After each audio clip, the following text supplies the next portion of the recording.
Hello, my kako. I'm so glad that you're here with us this evening. We have some interesting things to talk about. This is the first of the Kamakakūokalani Brandt Mini-Symposiums. Oops. And we will be having more of them later, one in March for, it's called Atua. We'll be talking about ancestors, stars, and temples. And then in April, we'll be doing one for ʻOnipaʻa from Polynesia, and then we'll be doing another in May for visual artists from across Polynesia. But for this one, we thought since it's January, it's the time for ʻOnipaʻa. The Queen told us to ʻOnipaʻa. And so in honor of Queen Lilikala, we named this symposium ʻOnipaʻa, Polynesian Strategies for Political Self-Determination. We're holding this tonight here at Kamakakūokalani at Hālau O Haumea. Tomorrow evening, we'll be at Kame'eleihiwa schools for all of our young people there. And we'll be at Ka'iwa Kilomoku. And then on Friday night, we're going to be at Windward Community College, Hālau. So all the Windward side people who never drive to town can come and visit us there. I want to thank Oiwi TV for agreeing to live stream each night. And if you would like to know more about this or see it, watch it again, it will be on Oiwi TV's webpage as well as their YouTube. We have a lot of information about that. Shortly, we are going to have we will have a website called the Kamakakūokalani Brandt Archive. We will be archiving all videos that we do, including the PowerPoints, including the reports and other kinds of written materials that they're bringing with them for every one of the symposiums that we do. So that's kind of what's happening this semester. And next semester, we'll be focusing on climate change in Polynesia and how that's affecting us. But for tonight, we thought, in honor of the Queen, we ought to talk about what are our strategies for self-determination. Before I go any further, though, I'd like us to always remember and honor Auntie Gladys, Kamakakūokalani Brandt, and we're calling this symposium for her. She's a beloved elder, born in 1906, passed in 2003. I knew her well in high school. She was my high school principal. And since I was frequently insubordinate, I was sent to the principal quite often. And she would scold me, and I would cry, and then I'd go off and scrub floors. So that's how I knew her then. She actually was the first principal administrator in charge of Kauai schools that was female. And then she came to Kame'eleihiwa and was the first female principal there. She actually convinced the board of trustees of Kame'eleihiwa schools that we should, as girls and men, in fact, should be allowed to stand up and dance hula, because before we were only allowed sitting hula, so she did that. And then I kind of lost track of her after high school. But when I became a professor, lo and behold, she was chair of the Board of Regents of the University of Hawaii. And so I thought, oh boy, that's going to be hard. She was so good. She was so happy to have us. And you know, Maunakea and I were starting up Hawaiian studies kinds of things at the time with AP Anaya. And sometimes we'd say things that people thought were quite unusual. So what she did with us is she would take us to the Pacific Club in our little pareos. And those days we used to wear pareo. And she'd sit us right on a table right in the middle of where everybody came by. And as they walked past, she would talk about to them, oh, do you know my girls from the university, from Hawaiian Studies? And you know, I'm raising funds for the Cancer Foundation. I know that you'd like to give me 5,000, or you'd like to give me 10,000, or wouldn't you like to give me 20,000? And they did. I always thought I want to grow up to be Auntie Gladys. When it came my turn to be director, and I had lots of problems with the university administration, I would call her and say, Auntie Gladys, can you fix this for me? And she would. So it was really quite easy in those days. And then we needed a building, and we didn't have a building. We were stuck in one room in Porteous Hall at the time. So I was going around Moore Hall, and I was measuring the different rooms that Asian Studies had and Pacific Island Studies had, because we're Hawaiian Studies and we should have room. When she heard about that, she said, professors should not be measuring rooms. And so she started to work for us to get us this building. If it wasn't for Auntie Gladys, Kamakakūokalani Brandt, we would not have this building. So that's why we named the building for her. And of course, after she was on the Board of Regents, as chair of the Board of Regents, she also was an OHA trustee. So she had a long life as an educator. She believed that education and not anger would lead our people forward. So I just want to, everybody give a hand for Auntie Gladys, please.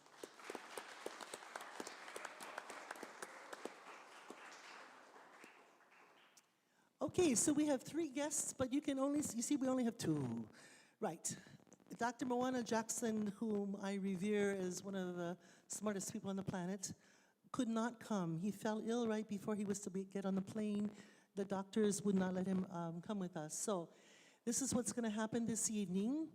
Dr. Margaret Mutu, who has been working with Moana Jackson for the last 7 years, 6 years, on how Maoris would like to make a constitution. She's going to present first about what they've been doing and the historical background for it.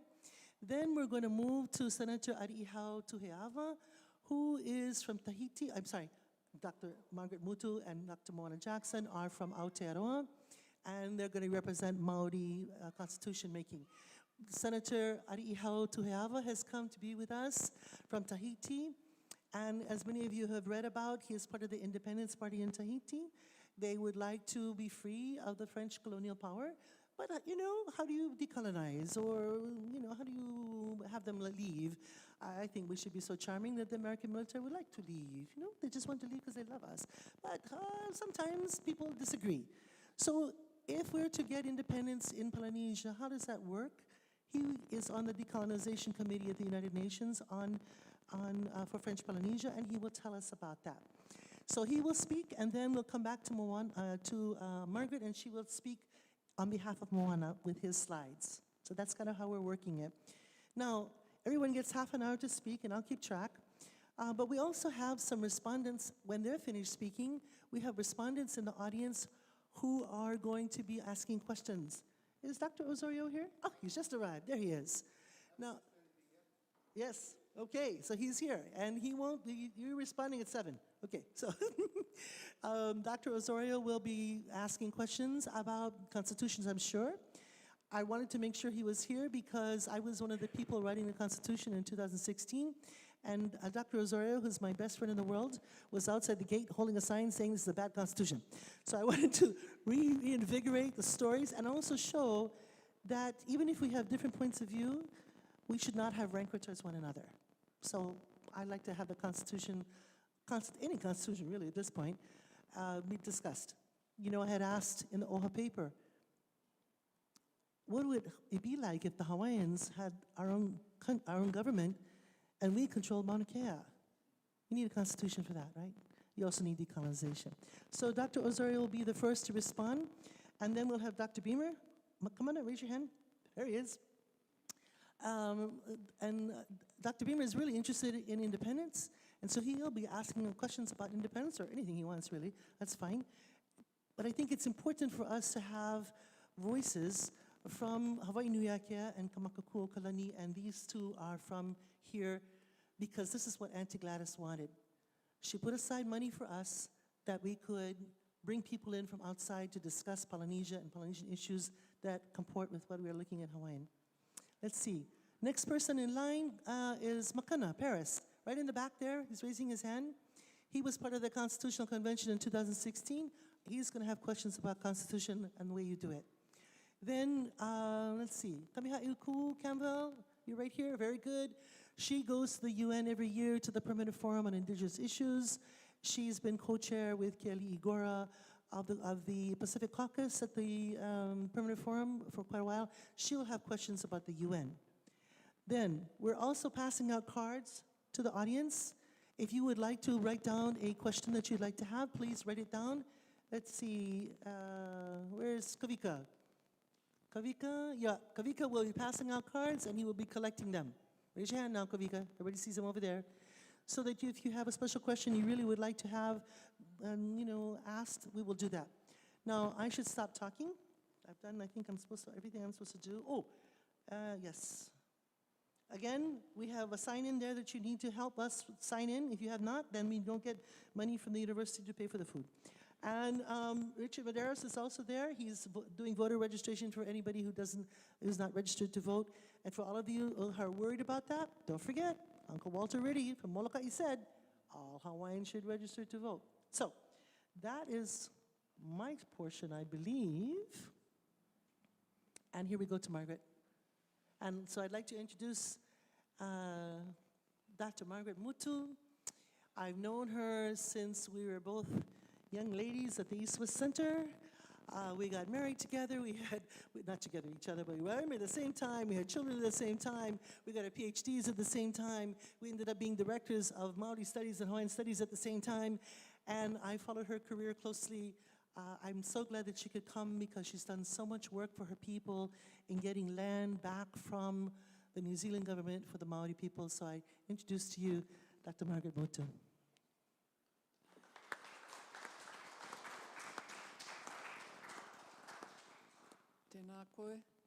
Tēnā koe Lilikala. Ka mauria mai ngā mihi mai tērā taha o te moana nui a Kiwa. Mai i Aotearoa, mai i te taitokerau, mai i Ngāti Kahu.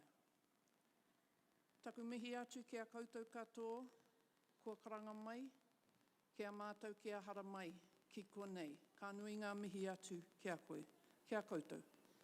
Engari kia maumahara ki te tini o rātou, kua mene atu ki te pō. Nō reira ngā tini ma te haere.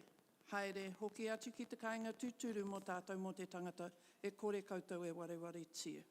Hoki mai kia tātou te hunga ora, tēnā koutou ara, tēnā tātou katoa.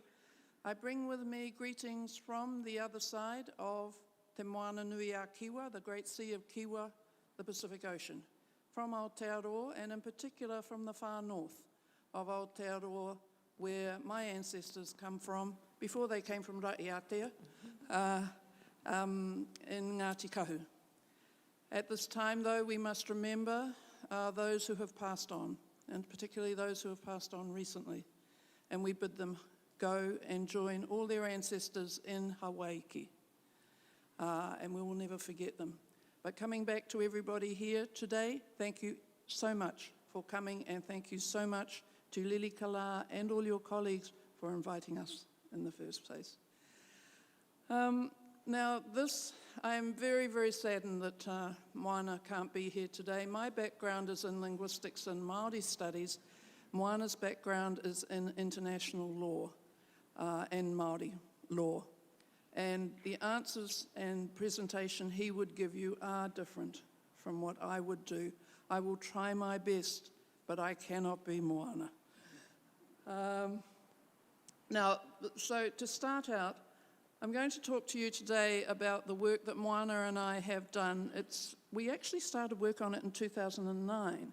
I haven't been counting the years. You made me count it. It's 10 years. Yeah. We've been working on this for a while. We called ourselves Māteke Mai Aotearoa, which I'll explain later, the Independent Working Group on Constitutional Transformation. I've put this logo here for you. We asked our young people to design a logo for us that would encapsulate the job that our working group had been given, and this is what they came up with. This is the shape of we call it a pākaurua, a stingray, which is the shape of the North Island of Aotearoa.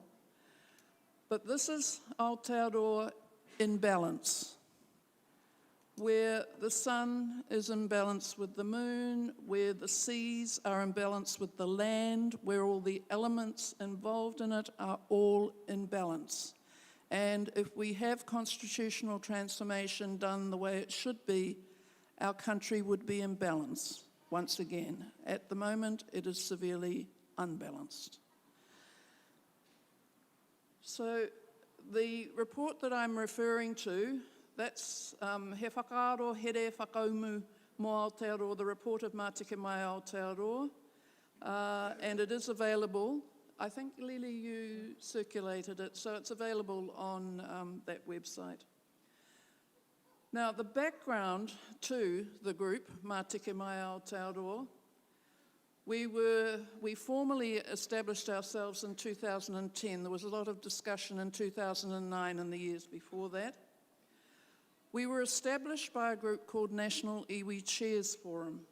Now, National Iwi Chairs Forum was set up in 2005, and it has 73 members. We are all the chairs of our iwi groups, our nation groups. We are the elected chairs of our groups.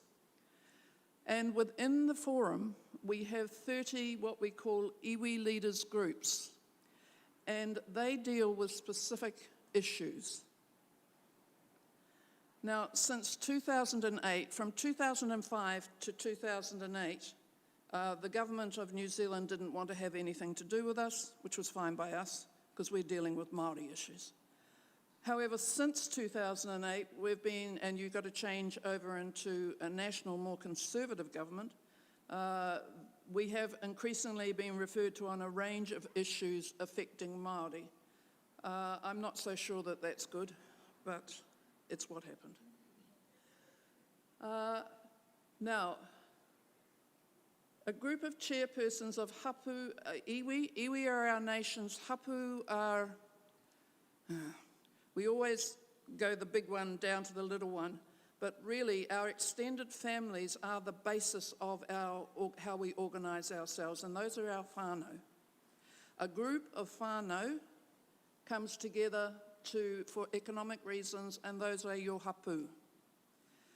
And then your hapu will often come together mainly for political reasons and join together. Those are your iwi and what is the equivalent of nations on the mainland. So, as I say, 73 iwi or hapu registered in National Iwi Chairs Forum. It is a big organisation in Māori terms. And it operates according with our laws, and we will still argue that our laws, which we call tikanga, is the first law of the country that is known generally as New Zealand. But for us, our tikanga comes first. The laws that were brought from Britain are a secondary law, even though they are used on us all the time and punish us and imprison us all the time. Now, the catalyst for the establishment of National Iwi Chairs Forum was the theft of our foreshore and seabed from us in 2004, where the New Zealand government had been told by the highest court in the land at that time, the Court of Appeal, that Māori title to the foreshore and seabed had not been extinguished, and that the courts, or the Māori Land Court in New Zealand, could determine ownership of the foreshore and seabed as belonging to Māori. The government was very, very angry about that, and rather than allowing it to go to the next highest authority, which in those days was the Privy Council in London, it legislated. So it broke its own laws, interfered with the court process, and legislated to steal land in the foreshore and seabed from Māori. If you were non-Māori and you had land in the foreshore and seabed, it was not taken from you. It was only taken from Māori. And Māori, the thing was that Māori were powerless to stop it. We raised the biggest protest that we've ever had in the country. For us, 50,000 descending on Parliament is a very large number, and it's a very big protest. And we watched the Prime Minister in the top floor of the Beehive watching us. She wouldn't come and talk to us. And she just ignored us. It was like we hadn't been there. So we were completely powerless. I have to say that a week later, 100 farmers went to Parliament to protest about a tax for methane emissions, you know, those things that cows do when they let air go.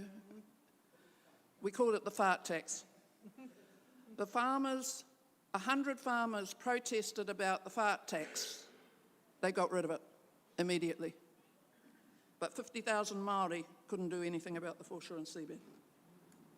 So the purpose of National Iwi Chairs Forum is to bring hapu and iwi together to support each other and to work together on issues of importance to all of our whānau hapu and iwi, to uphold their mana Māori motuhake. Now you can call that self-determination, you can call it sovereignty, it's ultimate power and authority. And to put an end to British colonisation. Now, out in the public world, we don't talk too much about that because you will get a pretty nasty backlash. But the key reason for the setting up of National Iwi Chairs Forum was to take our country back. Our country has been ruined, and we want to take it back because at the end of the day, we are responsible for our country. All right, now the forum does not represent iwi or Māori, because that's when they try to play divide and rule games on us. They say, oh, but the forum represents Māori. We do not. We come together to work together. It is only the iwi and the hapu representatives can represent their people. We never try to usurp that, and there's a web page for it. All right, now within the National Iwi Chairs Forum, we do have working groups. The one I'm going to talk to you today is Mā Teke Mai Aotearoa. It is one of a number of working groups. We have an independent monitoring mechanism that monitors the New Zealand government for its compliance with the United Nations Declaration on the Rights of Indigenous People.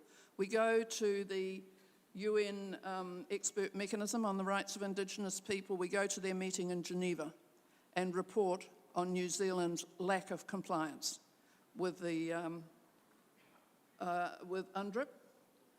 We have a national plan of action to implement the United Nations Declaration on the Rights of Indigenous People. We have a minister at the moment who's prepared to work with us on it. Well, she was until the 1st of November last year when we gave her a report on it, and then we heard nothing. And how many months ago is that? Which is what I expect. I'm a cynic, by the way. Then we set up a tiriti framework because we have a treaty, an 1840 treaty that we had with the New Zealand government. We set up a framework for this is how you communicate with us, not as those subservient people that you spend your time trying to send to jail, but as equal partners and in fact what we call the mana whenua, those who are the power and authority in the country. And then our treaty claims settlements are about the claims we take against the New Zealand government, that the New Zealand government unilaterally determines what the settlement is, and you're lucky if you get back 1% of what you lost, but you do not get any recognition of your mana, your self-determination or anything like that. We have these other ones. Pōtaiao is the climate.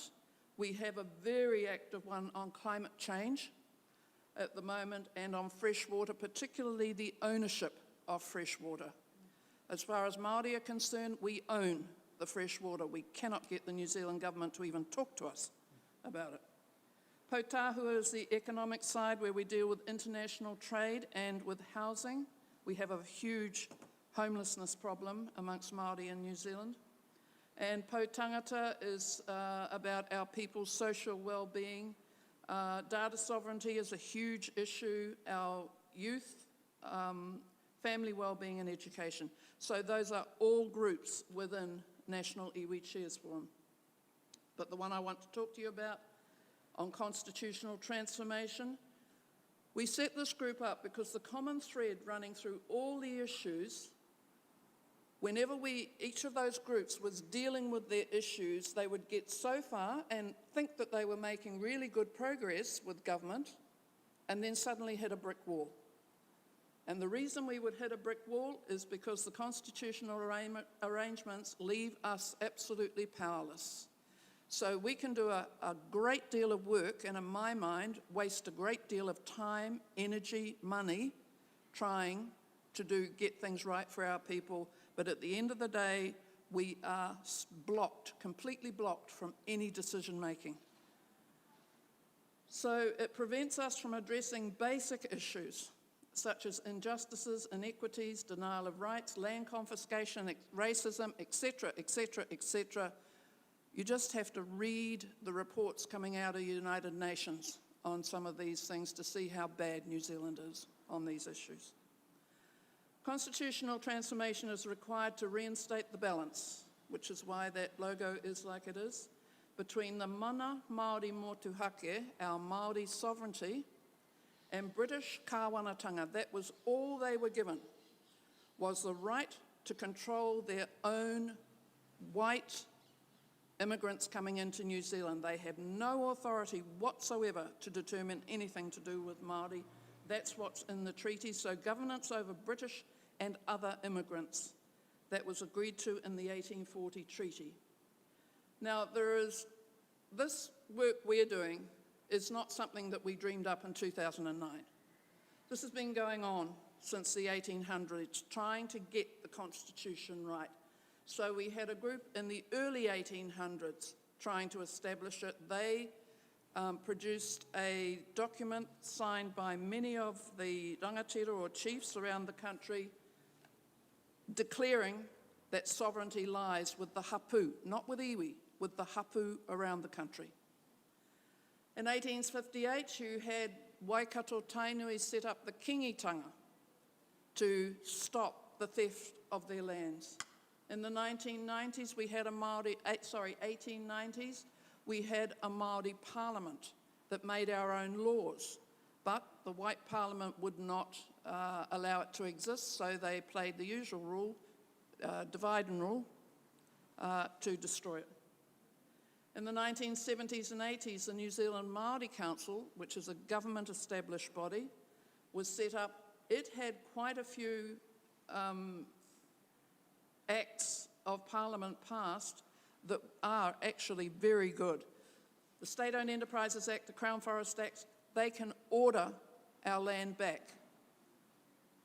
The Tūre Whenua Māori Act, the Māori Land Act, also enables us to keep our land. The trouble is, the New Zealand government will not adhere to its own legislation. In 1995 and 96, we had 3 hui. There were about 1,000 people attended it, and we decided that we had to formally get on and pursue constitutional change. In 2000, we had a constitutional conference in New Zealand headed by the Prime Minister, but there was a very strong Māori participation in that conference, and so the Prime Minister closed the debate down. There was no way in the world she was prepared to allow Māori to have any say in constitutional matters in the country. I don't know why she even allowed the conference, quite frankly. And then we had a book come out in 2010 addressing constitutional issues. It was called Weeping Waters, because Waitangi means waters that weep. And the Treaty of Waitangi and Constitutional Change, and that started really canvassing the issues. And in 2014, the Waitangi Tribunal in Aotearoa, New Zealand, investigates breaches of the treaty by the Crown. It came out with a report that said Māori never ceded sovereignty. The New Zealand government has always asserted we did, and we've always said we didn't. So here you have the tribunal, a Crown body, saying Māori never ceded sovereignty. It's a very powerful report. More in that it gives our people the confidence to say, we did not cede our sovereignty. We can still control our own lives. Now, by 2008, National Iwi Chairs Forum was having difficulty making headway on anything, just brick wall, brick wall, brick wall. Judge Karen Fox presented a paper to one of our meetings on change past and present on how to go about getting constitutional transformation done. She's a judge in the Māori Land Court and also in the Waitangi Tribunal. And Moana Jackson also had a chapter in there on constitutional transformation. Constitutional transformation is about starting again, not constitutional change, which means you have what you've got now and you tweak it a bit here and there. It's not going to get us anywhere. It had to be a complete start again and do it properly. In 2010, we formalised the Independent Constitutional Transformation Working Group, and it was convened and facilitated by Moana Jackson and chaired by myself. Now, don't ask me why we did that, but it's definitely Moana Jackson who's thinking about international constitutional matters and international Indigenous constitutions. It's his brains in behind that. I had to be there because I was a chair on National Iwi Chairs Forum, and the rest of the forum said, Margaret, we can't keep up with Moana, can you keep up with Moana? And I said, I'll try. He's actually very easy to work with. We were named Mātike Mai Aotearoa, which means arise, Aotearoa, and be strong in where you're heading, okay? Our membership, we asked the iwi and the hapu to give us people who were skilled in constitutional matters in our own world. That's in tikanga. What did they send us? A whole lot of Western-trained lawyers. It's not what we wanted. We took them anyway, but it was our best constitutional and tikanga brains that we have, and we ended up going out to our old people and asking them to come in and help us. We also got in the urban Māori authorities who do not get captured in the hapu iwi arrangements, but who are incredibly important because 80% of our people live in the cities. We've been driven into the cities as they stole our lands.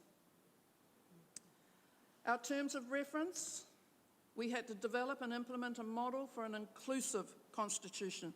That word inclusive is very, very important. It's about including everybody in it, both Māori and non-Māori. In a constitution for Aotearoa based on tikanga, our own laws, some places of the country it's known as kawa.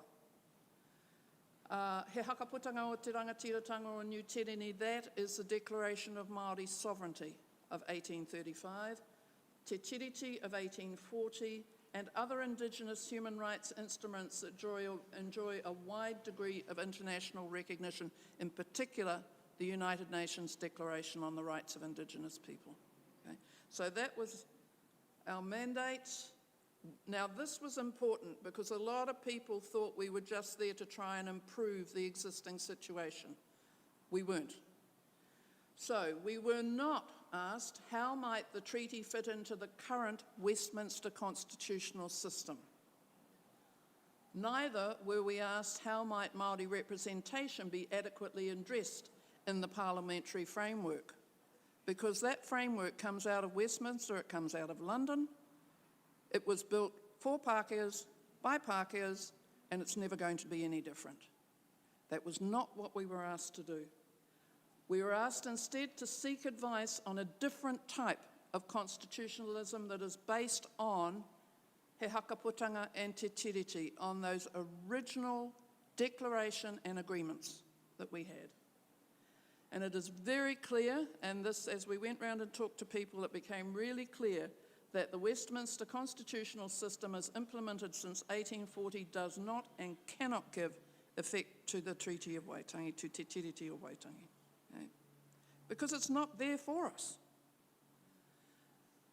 Now, when we were developing this, we had to ensure that whānau, so right back to the extended family, and hapu participated.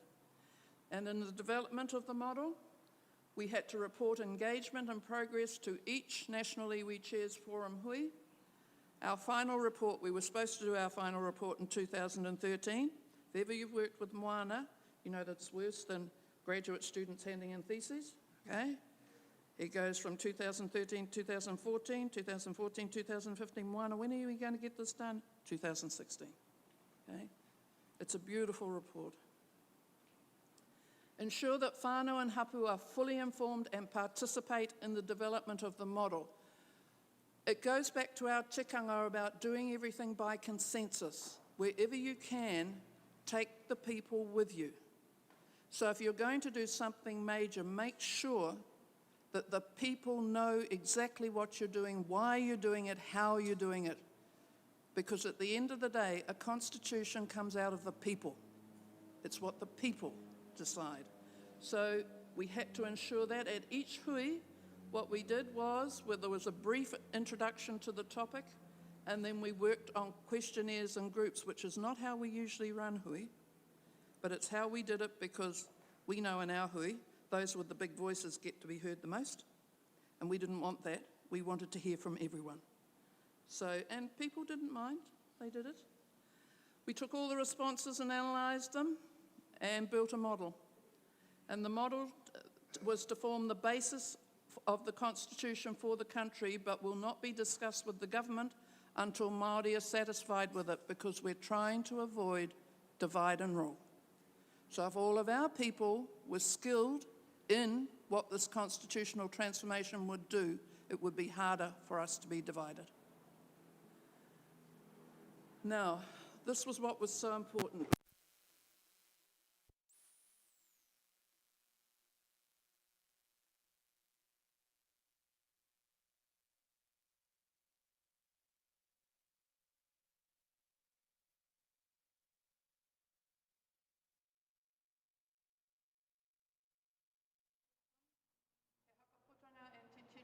Are part of the natural order of this country. They're not something that you might learn about at stage 1 Māori studies papers at the University of Auckland, but that every child in the country would just know about because they learned about it at school.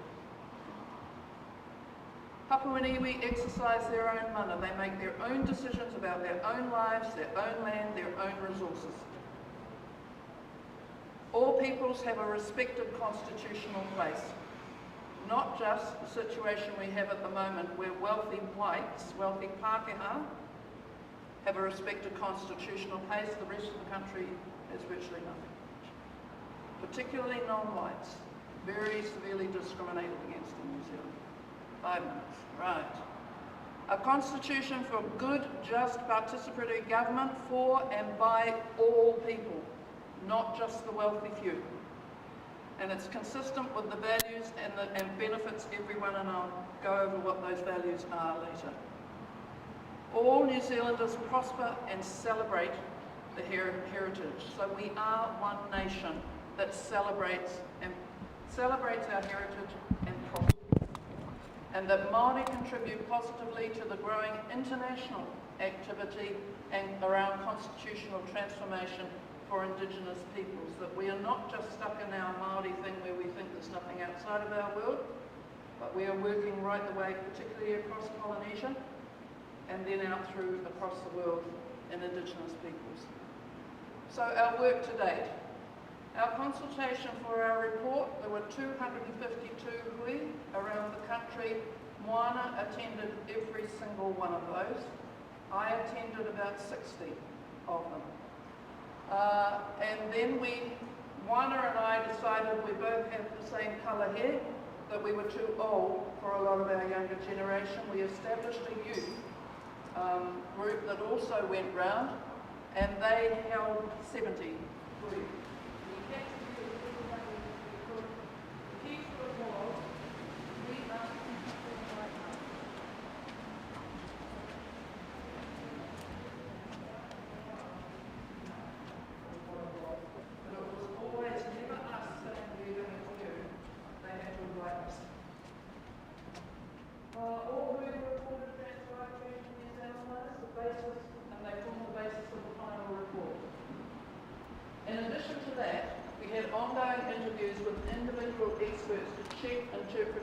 And analyses. So we'd say we think this is what's happening, and then we would go to an elder, a kaumātua, a queer, an elder of our women, and ask them whether we had heard the people properly.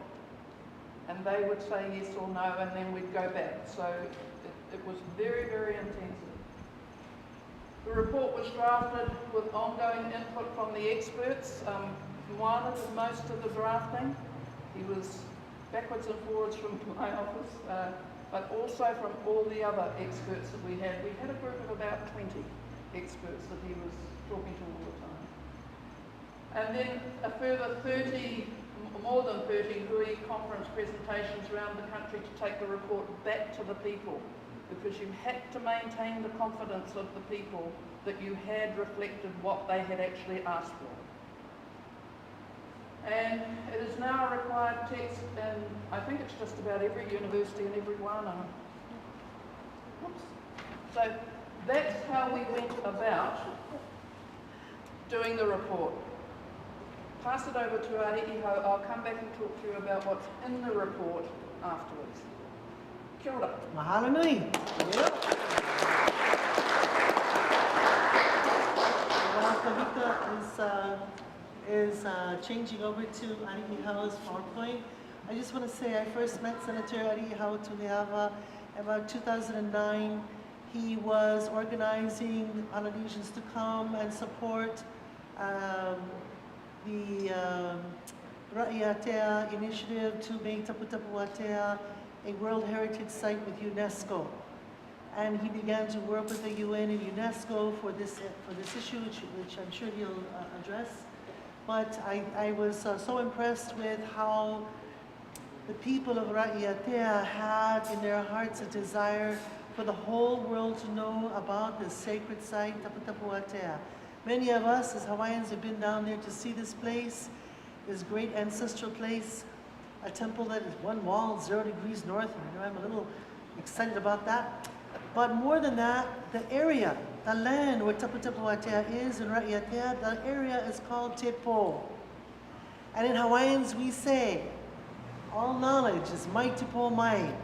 We think of it as coming from our ancestors because the ancestors are in Te Po. Yes, and here is a place called Te Po. So we might be saying mai te po mai, this is the place. I've often referred to Tapu Tapu Atea as the first Polynesian university. And many interesting things are going on there. We have lots of cousins there.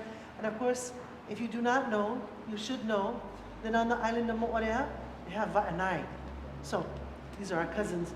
And I'd like to introduce to you the senator. Now, he's a senator because he was elected out of Tahiti to go and represent French Polynesia in Paris.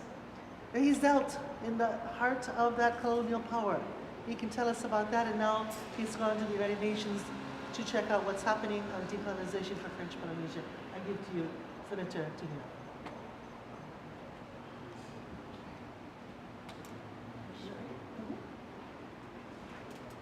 You like this one?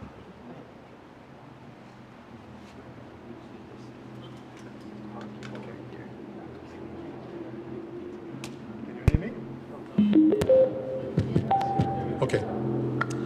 Well, is this turned off? No? It's okay? Okay, try now. Try now. Can you hear me? Okay, thanks. First of all, maruru te tumunui, maruru I te atua I tu tātou nei wharereid ai tēnei iahiahi, I nei Mānoa nei. Ia vai te hau e tēnua tui te aroha I rutu pui tātou. Mai te hamatara amai e te nei paraparau e tainua atu I te hope a, tēnā atu te tapa ono te aroha. Maruru e Lilikala for your invitation. Maruru as well, Margaret, for knowing each other now and for the extraordinary information that you are providing to us.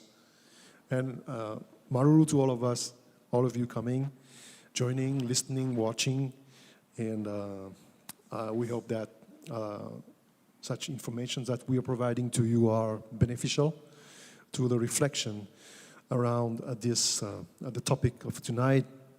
I'd like to also pay homage and respect to the founders of this place, to the ancestors of this land, and to the managers, the steward of this place, wonderful managers amongst us tonight. Also, Hawaiian, non-Hawaiian, everyone over here watching, coming, and taking your time to come and listen to us. Thank you, Maruru. Well, my name is Ariho Richard Tuhiava. I'm part of the board of the Tawini Hui Atira Independence Party in Maui, French Polynesia. You might ask, what is Maui Nui? Maui Nui is what we call French Polynesia, because this is not a French Polynesia country. Otherwise, it's a French-occupied Polynesia country. But Maui Nui is the proper word to us, and it is now being also selected and endorsed by most churches, prominent churches in Maui Nui. And I will not be long tonight over the chronology of Maui Nui and how it all started. And it's probably, there are some similarities with Hawaii and many other countries, cousin countries in the region. But finally, our colonial powers is France. So in 18th century, in 1815, the main island, Tahiti, got unified as an independent kingdom under the Pomare dynasty. And the Treaty of Protectorate, French Protectorate, was forced to us, basically the islands under the Pomare dynasty since 1842, and then we turned into a forced formal annexation in 1880, the 29th of June, as a French colony.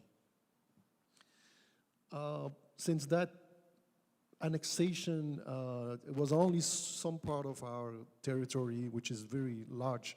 For those who do not know, Maui Nui stretches over 5 million square kilometers of economic exclusive zone, which is very huge. It takes France to the second position in the world in terms of marine occupancy or occupation.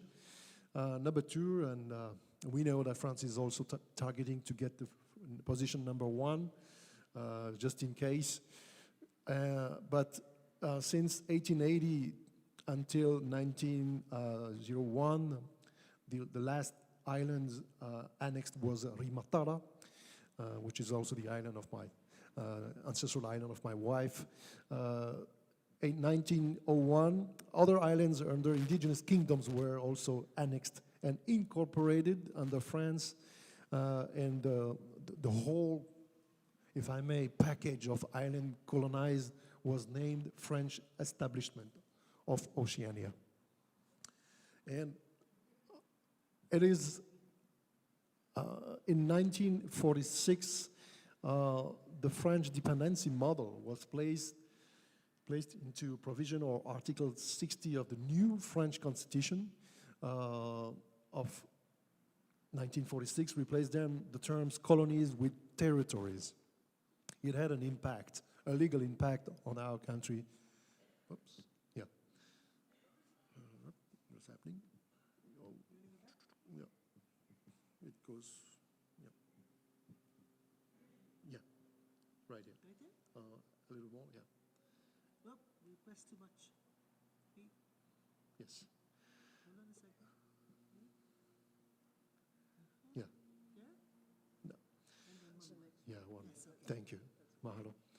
So since that fourth French Constitution, the provision said any political status changes within the framework set by such article and can only result from a law passed by the French Parliament. French Parliament means the Senate and the Assembly National, which is roughly the same that the US Congress has two chambers, same thing in France. I said that because I was seated in one of these chambers for 6 years, and I've learned a lot about how they operate. Anyway, coming back to Maui Nui, there has been a unilateral delisting of many French dependencies, not only Maui Nui, but also Vanuatu, also New Caledonia, in 1947. France decided only 1 year later than the creation of the UN, to remove its territories from the United Nations list of colonies.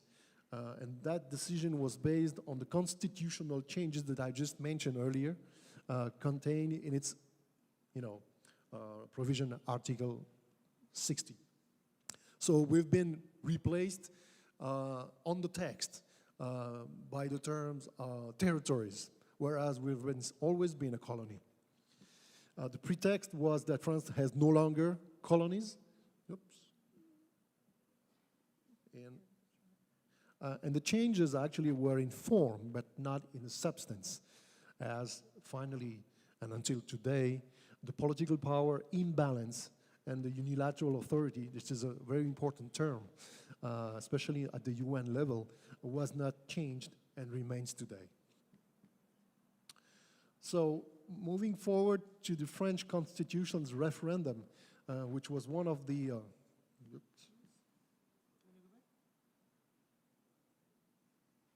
it goes, oh, maybe over here. Yeah.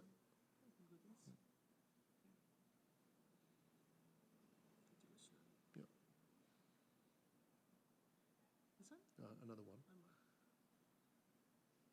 Yeah. No, maybe another one too. Let me check. Okay, the listing. So in 1958, maybe one of most of you are asking, where does that name come from? French Polynesia. It actually was a name that was placed by politicians in Paris without the consultation of the Maui people in 1957. It was incorporated into a legislative electoral reform of our own electoral system. And then, with no consultation, Paris decided that we will become French Polynesia and no longer the establishment, French establishment of Oceania. And then, under the military and especially the economical pressure, French Polynesia Maui Nui voted yes, unfortunately yes, at that period, to approve such new constitution of the Fifth Republic, because it was the idea was to delay immediate separation. People were afraid of that separation from France, but the intention was also to signal an interest in establishing a proper decolonization process later on, which means that it was not an act of self-determination as regard of the international law. It was just consultation as to whether or not we were okay with the new constitution. So just 1 year after the new President de Gaulle in 1959 took a presidential colonial decree that is still applying to all the French colonies until this year, including the department, overseas department too, like Martinique, Guadeloupe, French Guyana, Corsica, or Mayotte, etc. And that decree was clearly declaring all radioactive elements and strategic raw materials located on any territory under the French Republic's sovereignty under France control. And of course, in 1959, no one understood actually what would that mean in the 21st century. But if you met, for some of you today or tonight that are aware of these things, especially the raw materials, in the contemporary period, this is really, really a vision of the Gaulle that we consider as colonial until today. Hold on a second. Oh, yeah. We're having trouble with the battery. We're going to plug in now.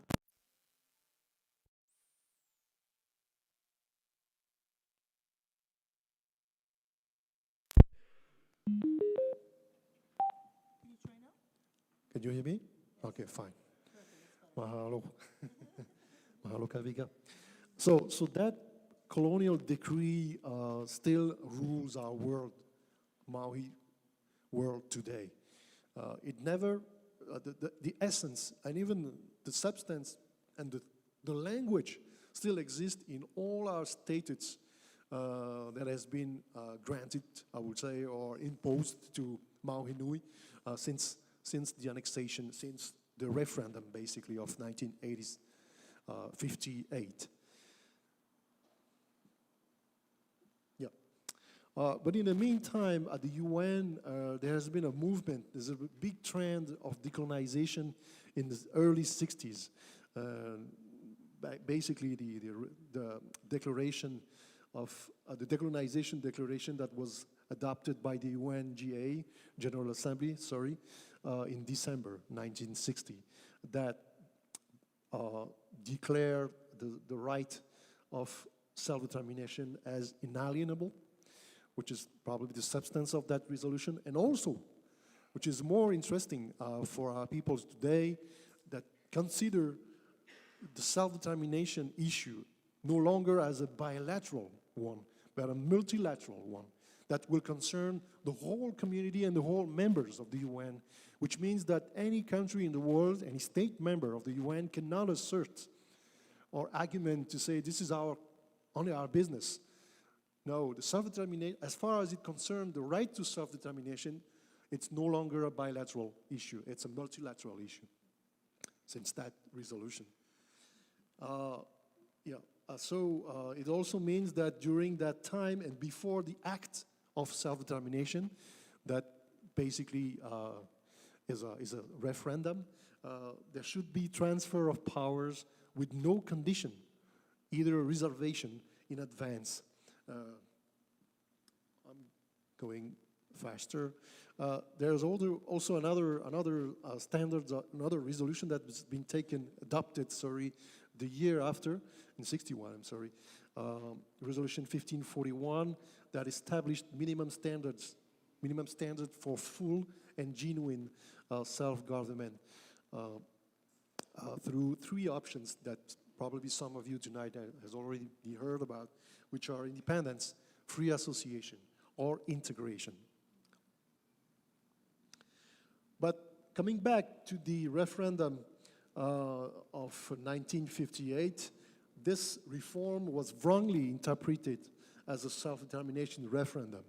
It actually facilitated the beginning of the 30 years period of French nuclear testing in Moruroa and Whangataufa atolls. I'm moving fast in the history to take you to the year 2003, because in that year, there has been another revision of the French Constitution. Before that revision, the Maui people and all basically indigenous people within the French Republic, if I may say it this way, were considered legally as overseas people. But the word, the language peoples was replaced by population. And in the French language and understanding of population, it means that you lose your indigeneity. You no longer have a history. You no longer have tradition. Your language does not need to become official because you're a population of France. So this was also something that really damaged our rights. Since 2003, it means that when the UN finally adopted the UN DRIP, the Declaration of Rights of the Indigenous People in 2007, after 20 years of struggle, France actually signed and ratified without reluctance, without any legal worries, because since 2003, France only had one people.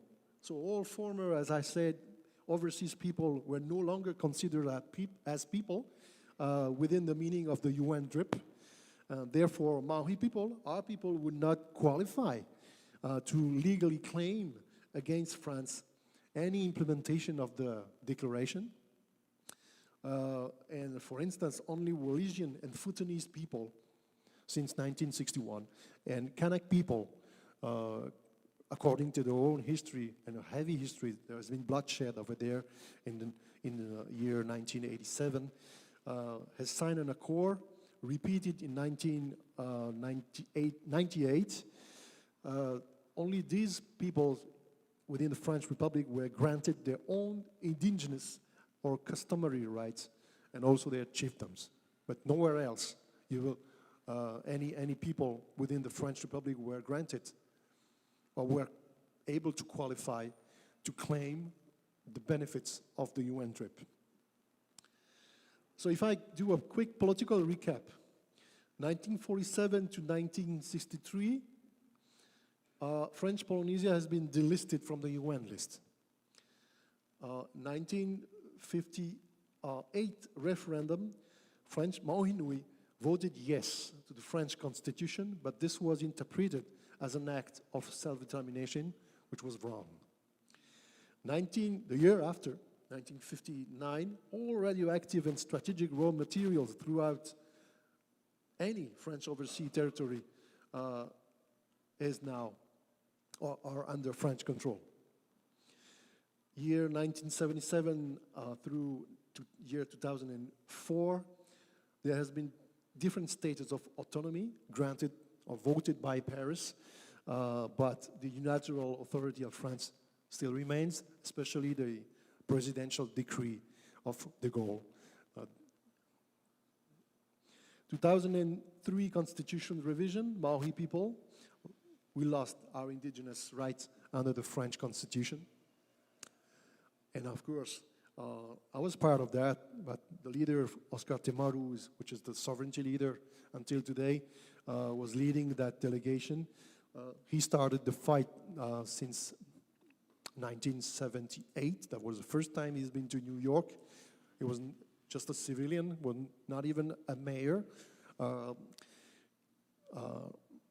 In 2013, French Polynesia Maui was relisted successfully on the UN list. That time, the difference between 1947 was that it was a formal administrative delisting. There has been no resolution of the UNGA, whereas in 2013, we gained the support of the international community. We lobbied the international community, even some P5 members, to support us on the proposal of resolution to take Maui back on the list. And then another significant step was in 2016. I'm very proud of that, because we changed and we successfully amended one of the resolution that, yearly the UNGA takes a resolution on any of the 16 or 17 territories that is being listed. And so we're going actually back and forth from Tahiti to New York every year, 3 times or two times, to lobby and to secure our relisting. And in 2016, we successfully lobbied for the amendment of the resolution that urged France to ensure the sovereignty of the people of French Polynesia over our natural resources: air, ocean, land, seabed, spatial, anything in the Te Ao Maui. Some key points now that I wanted to share tonight in terms of what we've been doing. First, a right treatment requires a right diagnostic. So we needed to check first, without acting, that which corridor we will choose. Same that in health, when you got cancer, you cannot use a diabetes treatment. It would not work.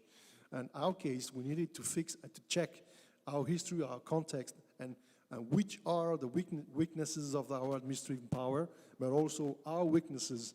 And we had to, take the lessons, and then we have to find the right diagnostic. So our diagnostic was to pursue decolonization, clearly. We could not,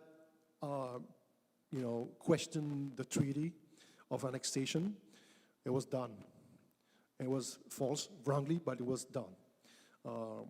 Because the referendum of year 1958, was a denial for us from a legal perspective to take the first treaty before the court. So the door was closed. So we needed to actually find what kind of colonization Maui faced from the French, because there has been different profiles and system of colonization. It's the same intent, but not the same approach and methods and practices. And also, what lesson do we take from it? So we needed to find also how colonization from France and decolonization from former French colonies especially the African ones, which is very something that interesting because it is similar to Maui Nui. How did that work actually, and how things are going now? The other key point is that what's true for others is not necessarily applicable to us. So we need also to get a full discernment. Discernment, you say? Yeah. To check, assess which political option of decolonization will be the best and which corridor, because each political option has its own strategy and also its own corridor. How do we engage with our colonial power? Some will say yes, we will say no, unless it's under the scrutiny of the UN. What key issues we will select to deal with? What will be the pillars of our struggle at the UN? Only the nuclear, but also the resource, the Millennium Development Goals, the human rights, the indigenous rights, etc. So these are the main issues that we need to talk before acting. And also, the question was, this is a very important question, I guess, everywhere.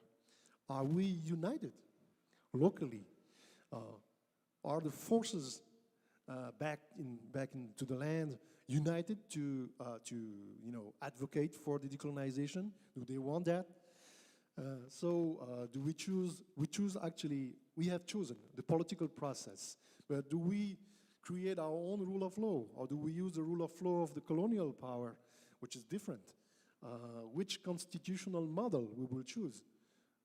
As of now, we have chosen a federated state of Maui Nui, but very different than the ones that we see in Micronesia. This is, as of today, the latest development. So we will find different states referring to the different archipelago. And Tahiti would not be just the ruling one, just to repeat what France has done for so many years. Tahiti will be equivalent to the rest of the other archipelago, Marquesas Islands, Leeward Islands, Tuamotu, and so on. These are three key points. So why did we choose the UN decolonization way? You may have that question too. The first response is the colonial profile approach. The French colonization process is different than the British US. There's a civilizing syndrome from France. France loves to civilize countries, and you don't have to, we will feel guilty in front of that because the light comes up from Europe. Of course, it's not true. It's a case-by-case approach also. French colonization of Maui Nui remains rather economical and financial than ethnic. We would not be able to apply how our cousins, our brothers from Kanaki, applied to their own process in Maui Nui. There are things that are different. It's a case-by-case. We go also, there's also an approach that is, I would call a compliance, a reparatory approach. Because our delisting in 1947 was not voted by the UN. So the UNGA had to relist us to comply with the UN Charter and the decolonization declaration. There has been a mistake, and they need to fix it.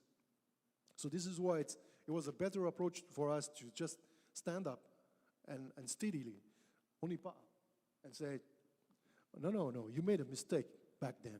Now you have to fix it. Look what we've done. 193 shots of nuclear testings now because of that mistake. There is the ethnical approach. Maui people in French Polynesia are still 70% of the inhabitants. So we have the majority. We just need now to teach them and educate them sufficiently to reach the critical mass, if I may. And our culture and our language is maintained, which is a good thing. There is a democratical approach, the rule of law. We created basically a party under the French regulation back then in 1977 to gain democratic power, to be member of the assembly. I've been allowed to become a senator, an independent senator. I don't know if you imagine that, right in the heart of the French Parliament. For 6 years, I've been breathing.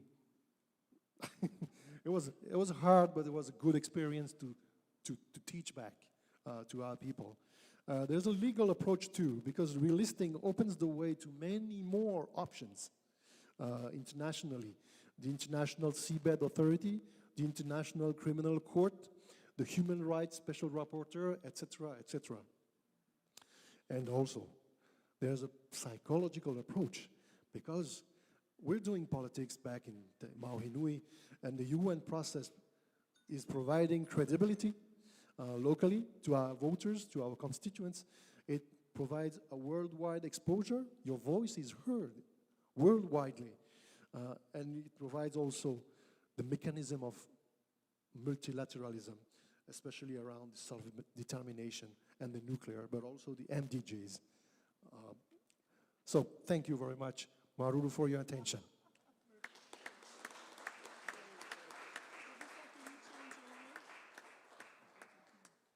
Okay, so now we're going to change back to the remarks that Moana Jackson would have made if he were here. And he and Margaret had worked on putting this PowerPoint together. And so Margaret will speak to us from the mana'o, as we say in Hawaiian, or the ideas that Moana Jackson would give to us. There we go. And let's see. No. Yes, right after the pictures. There's those beautiful, let's put that back on the beautiful pictures. We want to see Moana's face again. We wish him the best of health. We hope that we can bring him up at another time when he's, the doctor says so. And so Dr. Margaret Mutu will now speak on behalf of Dr. Moana Jackson.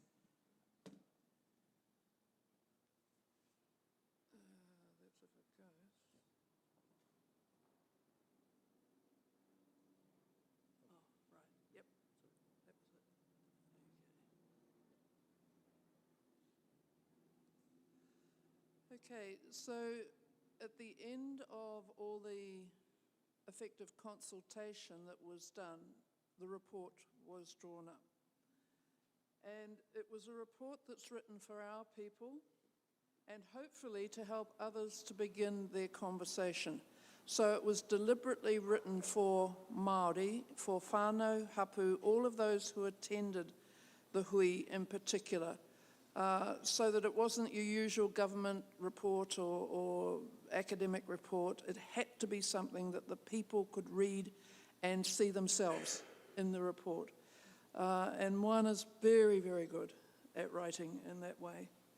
So there are 5 parts to the report. He talks about the nature of constitutions, the constitutional foundations, the constitutional values, and then the vision that came out of those values and foundations and the recommendations.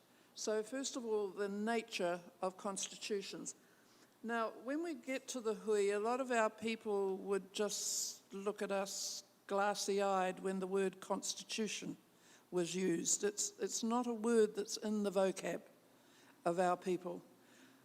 And Moana was very good about this, and he just said, well, do you know about decision making and how to make decisions for yourself?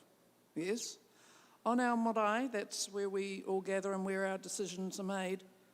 Do you know the rules that go with making decisions on your marae? Well, yes, of course we do. Well, then what you're doing is a matter of constitution. So don't get yourselves overwhelmed, because we are told in New Zealand that only lawyers know about constitutions. And Moana said, rubbish. We all know about constitutions. So constitutions are about making decisions.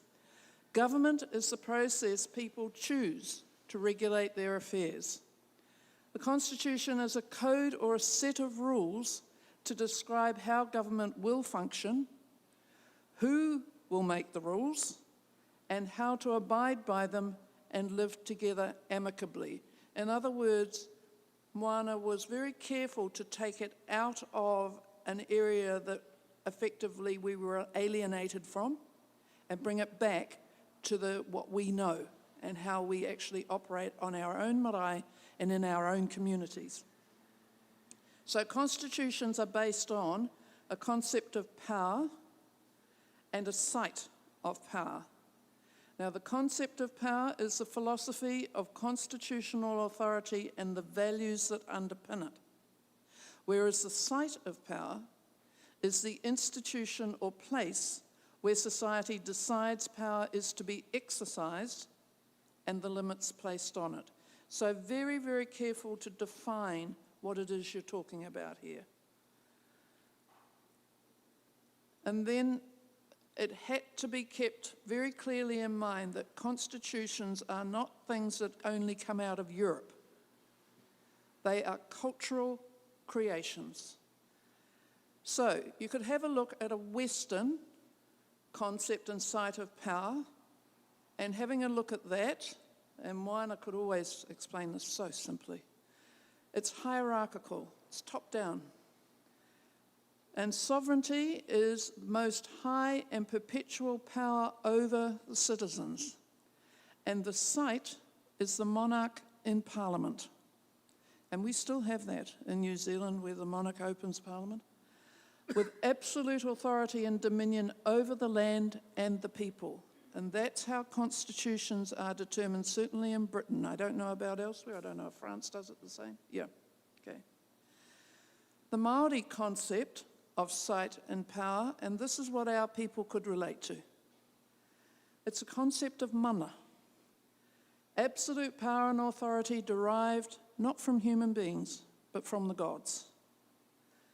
And the site of power is your ariki or your rangatira, in other words, your leaders. You put that power in them. And that's the power bestowed by the people to be exercised in a way that is tika. Now, tika is the word for true, correct, the right way to do things. So, exercised in a way that is tika. Yeah, pono. Yeah. We have tika and pono. Yeah. And it makes decisions by consensus. And that was why it was so important that we have so many hui, so that you could get consensus. That it cares for the people, and the well-being of the people is uppermost. That it keeps the people together. That is that in our tikanga and our ways of doing things, the job of the rangatira up there is, his job is to keep the people together. Now, you know that in order to do that, you need resources, you need authority, properly vested authority, and the people's willingness to follow a leader. And that word rangatira is made up, if I was to do a linguistic analysis of it for you. Ranga is a shoal of fish, tira is a group of people. You know how when fish, well, we're a fish people, okay? Fish swim in shoals. Every now and then some will peel off, but they'll always come back together. And that's the job of a rangatira, is to keep his people together like that. But you've got to have the power, authority, and resources to do it. And the independence of the hapu and the iwi, where it's that if a hapu makes a decision about itself and its own resources, nobody can overrule them. Likewise, if an iwi come together and make a decision, no other iwi can override that decision. So that's extremely important. All right, now the constitutional foundations. We've already covered this, so that's the tikanga, our own law. He hakapuranga o te rangatiratanga, that Declaration of Sovereignty out of 1835, the Treaty of 1840, Te Tiriti o Waitangi, and the international precedents. And this was something that those of you who have been around the UN a while will recognise these. The Karaoke Declaration of 1992 about the inalienable rights to lands and territories, resources and waters. And then the Mātātua Declaration of 1993, cultural and intellectual property rights. And then, of course, the UNDRIP, United Nations Declaration on the Rights of Indigenous People, 2007. New Zealand government opposed that, along with United States, Canada, Australia, the Kansas countries. New Zealand opposed it until 2010. It is extremely threatening to the New Zealand government. Now, all framed within the right to self-determination. So that was the foundations that we were building it off. We also looked at what was happening for Sami in Scandinavia. We looked at what was happening in Bolivia, and I must say it was a lot better than it is at the moment. That frightens me, what's happening in Bolivia at the moment. And Native Americans who do have sovereignty of a sort, but not the same sort here as they'd have on the mainland. I must say that Sami, after we looked at them with their Sami parliament, did say to us, please do not use our model, because you can't do anything in the Sami parliament without the permission of the, in the Norwegian part of it, without the permission of the Norwegian parliament. And that just defeats the whole purpose of it. In the constitutional values, now these are the things that our people talked about most in the hui. Not exactly what you were going to do, but what reason, what had to underpin what you had to do. Because if you got those right, then everything else should flow from it. So the value of tikanga, to relate to or incorporate the core ideals and the ought to be of living in Aotearoa. So when we would talk about tikanga, which literally is the right way to do things, and a lot of the people in the hui would say, but yeah, that's all very well to talk about tikanga, but we know that our people don't live by tikanga. They break the rules all the time. And Moana said to them, yes, we know that. That's the way human beings are. But you've got to have a what ought to be. How ought we behave ourselves? And then that became a lot easier to see it when we talked about the ought to be. The value of community, to facilitate the fair representation and good relationships between all peoples.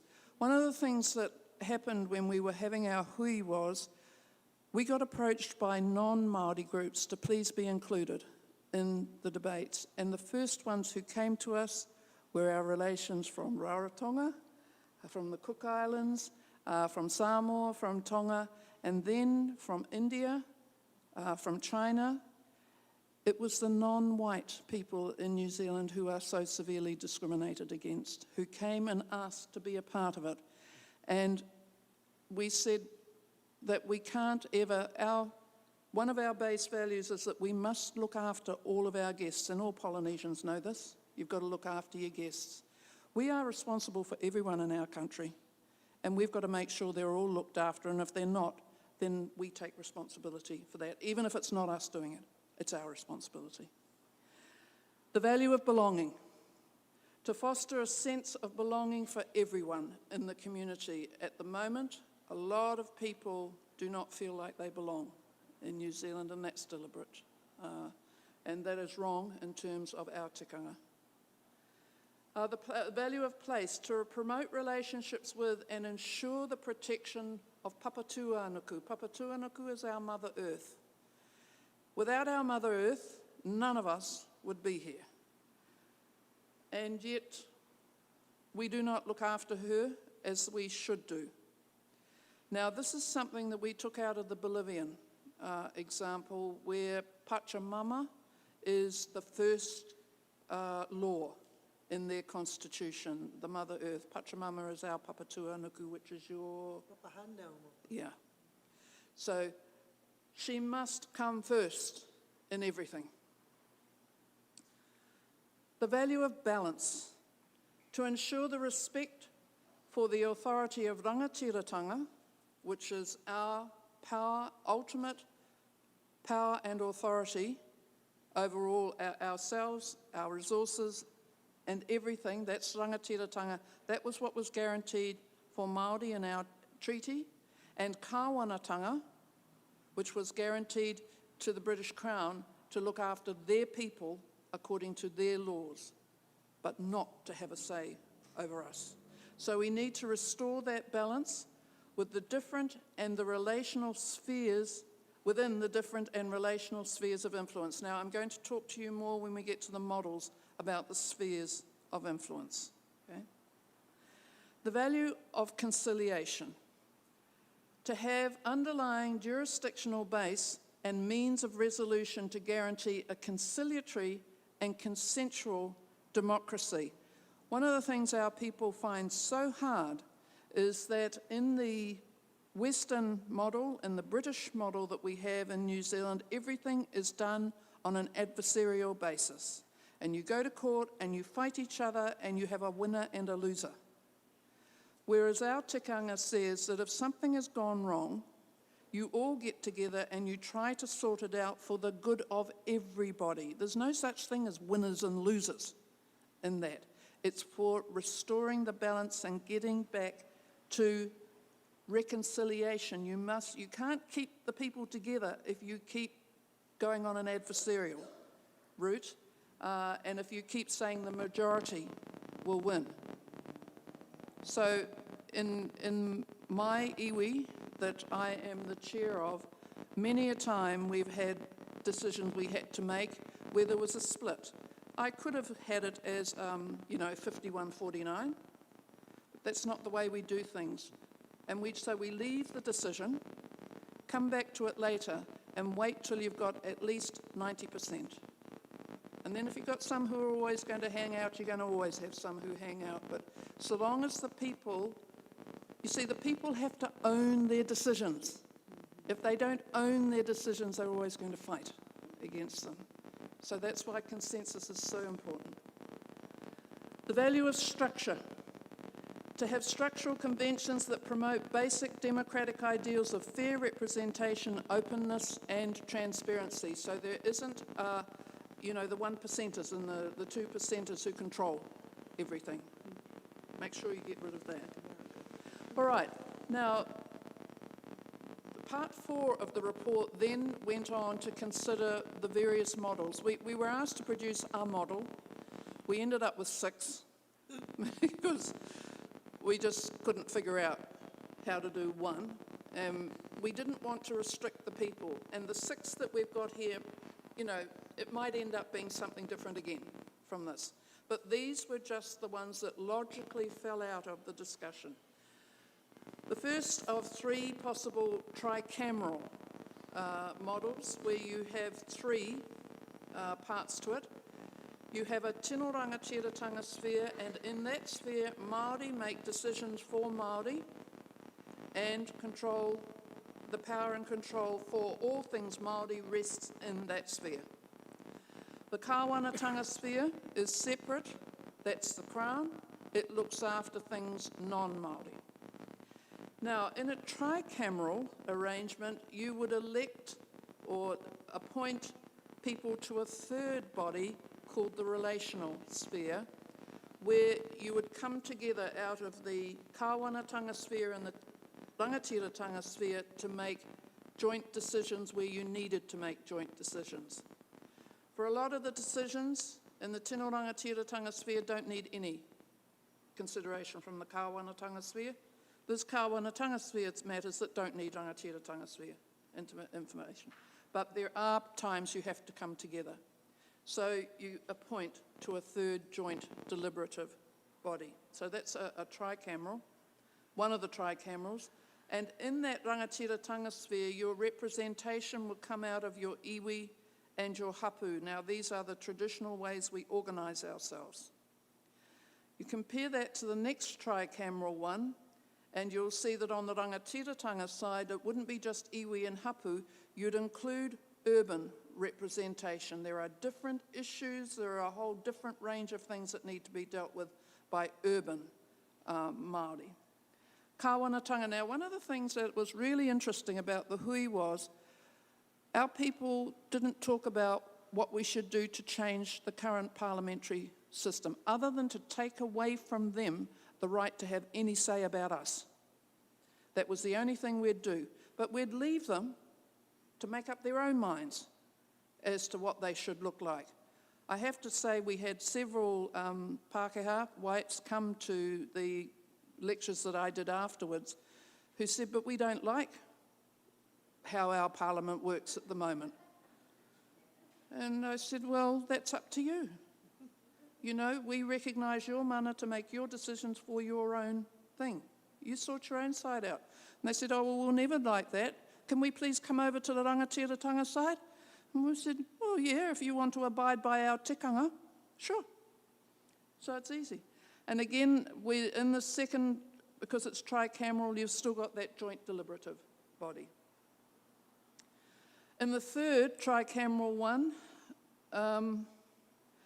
rather than having a relational body that just went over the entire country, you'd come together in regions.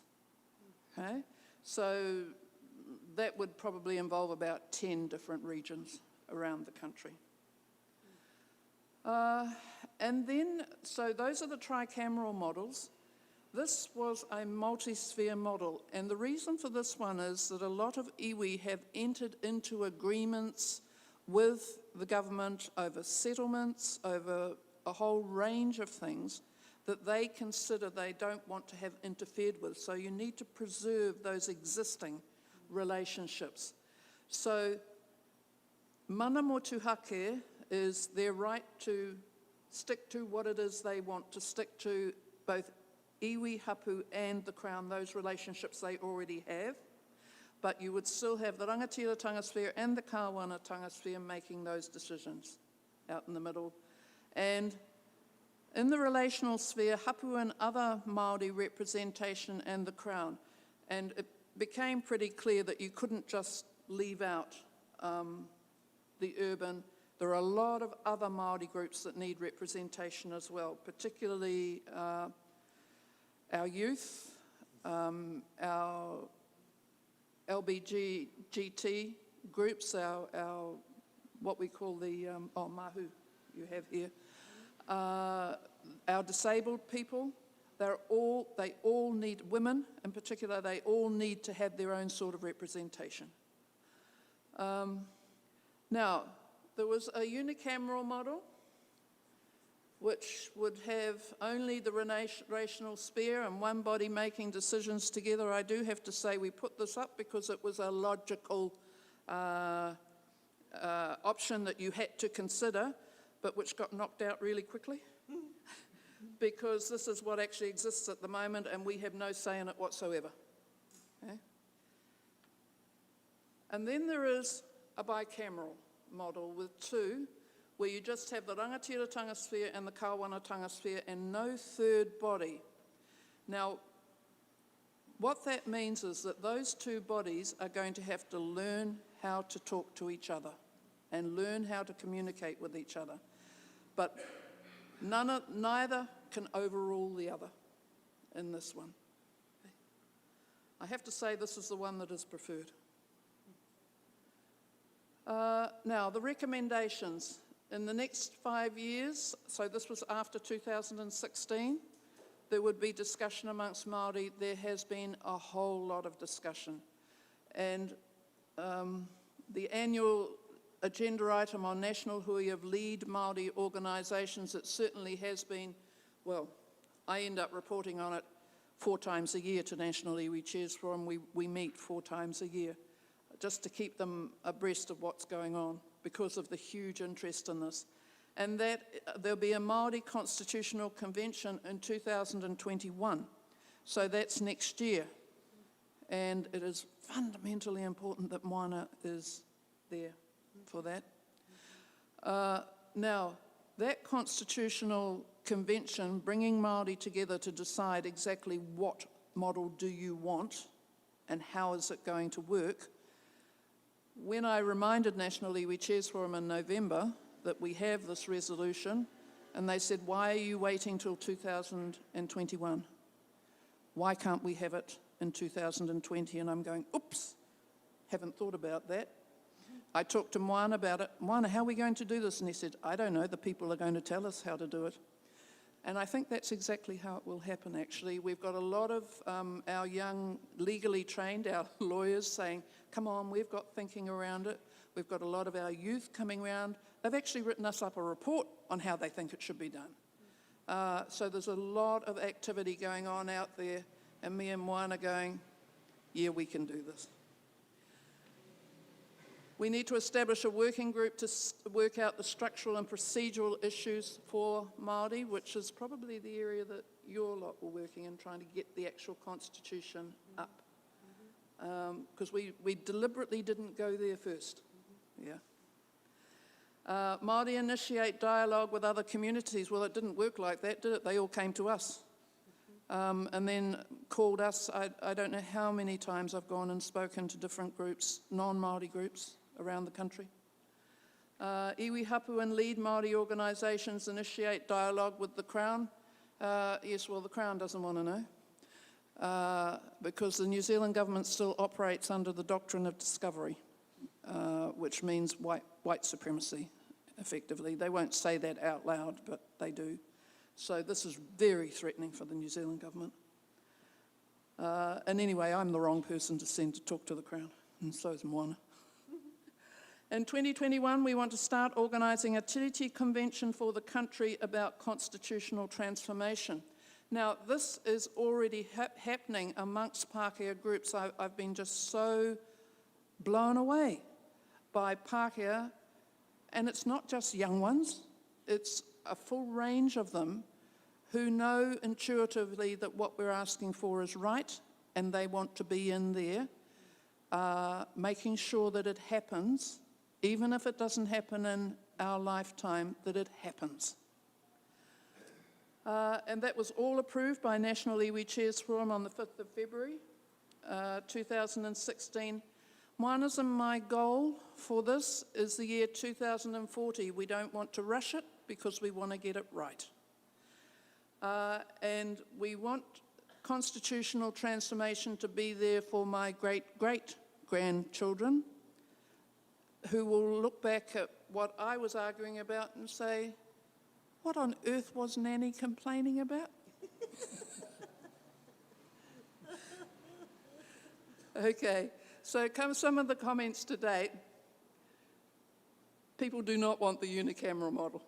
Okay, that came out really quickly. The main discussion points: each Māori group, hapu, iwi, will choose their own method of determining their representation. This one man, one vote does not go down well in a lot of Māori communities, where you have within your own whānau, you will have the head of that whānau who is the spokesperson for that whānau. And they want to determine it in those traditional ways. Others are happy to do the one person, one vote. It's for them to decide. Fairly clear opposition to political parties in a Māori body. And that is because we will elect our representatives. They go into Parliament, into a particular political party, and they don't represent you anymore, they represent their party instead. And we don't want to lose our representatives to a party. Okay? Fairly substantial support for an iwi hapu urban mix, and it actually goes further than that urban mix. It's all those groups that I said are so severely disadvantaged that need special recognition.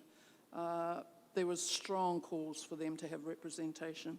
Considerable debate from which a consensus has emerged that tikanga must underpin the Māori-Crown relationship.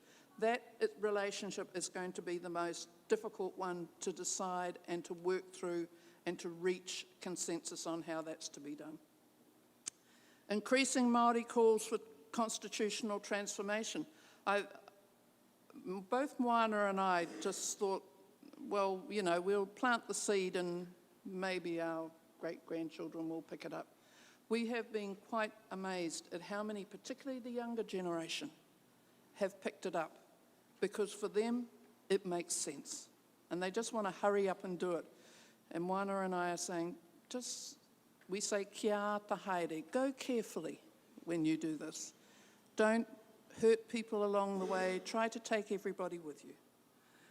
A growing support from some non-Māori groups, especially non-whites. I've already covered that. Resistance from white supremacists. Now this, I haven't had this as much as Moana has, where he's gone to address people and they have attacked him.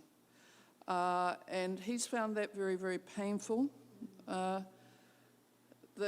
they just you know, white supremacy isn't talked about a lot. When you had the massacre in Christchurch in March of the Muslim communities in New Zealand, there was a strong voice that said white supremacy will not be tolerated in New Zealand, and Māori just sat there and went, is that so? We see it all the time. You people live it. But New Zealanders on the whole have not connected the dots between white supremacy and the doctrine of discovery that they do actually live by. So these white supremacists, they cannot be underestimated in New Zealand. But we are hoping that the youth will not allow that to continue on. We are managing to get things taught in schools these days that were never taught to they're probably about my age, or, you know, in their 50s, 60s. They're the leaders of the white supremacists in New Zealand. You've got some younger ones, like the one who did what he did in Christchurch. That was a younger one. But I think we have to be very careful of that, and we have to work very hard. I have a PhD student at the moment who is a Pākehā, who works on a group to try and bring all Pākehās together, white supremacists, and she tells me of all the meetings they have around the country, and I just go, wow. So, hey, I'm hopeful. And I think my mokopuna will live to see the day when New Zealand is a better place. It becomes that balanced place that our tupuna always wanted, where everybody is prosperous and everybody is treasured in our country. Kia ora tātou. That'll do for me.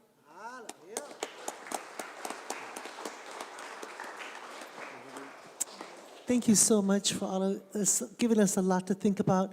I'd like to go to the respondents, but I'd also like Kavika to be wandering around picking up cards and getting questions to come in so I can go through and put them in groups, you know, of questions. That's my job. I forgot to introduce myself. I'm Lilikala Kame'eleihiwa. I'm the current Brandt chair. But I would like to call upon Dr. John Osorio, who is the Dean of Hawaii Nui Akea, the school which is where we are. Kamakakūokalani is in the school. He was a faculty member of Hawaiian Studies for many years, and now he's our Dean, and I'm really happy that he's our Dean. I'm really glad we have a school called Hawaii Nui Akea, which Kumu Lake said was the old word for Polynesia, so it's very appropriate for us to talk to our Polynesian brothers and sisters. So, Dr. Osorio, would you come to the mic, please, and ask your questions? Thank you very much. And after that will be Dr. Kamana Beamer.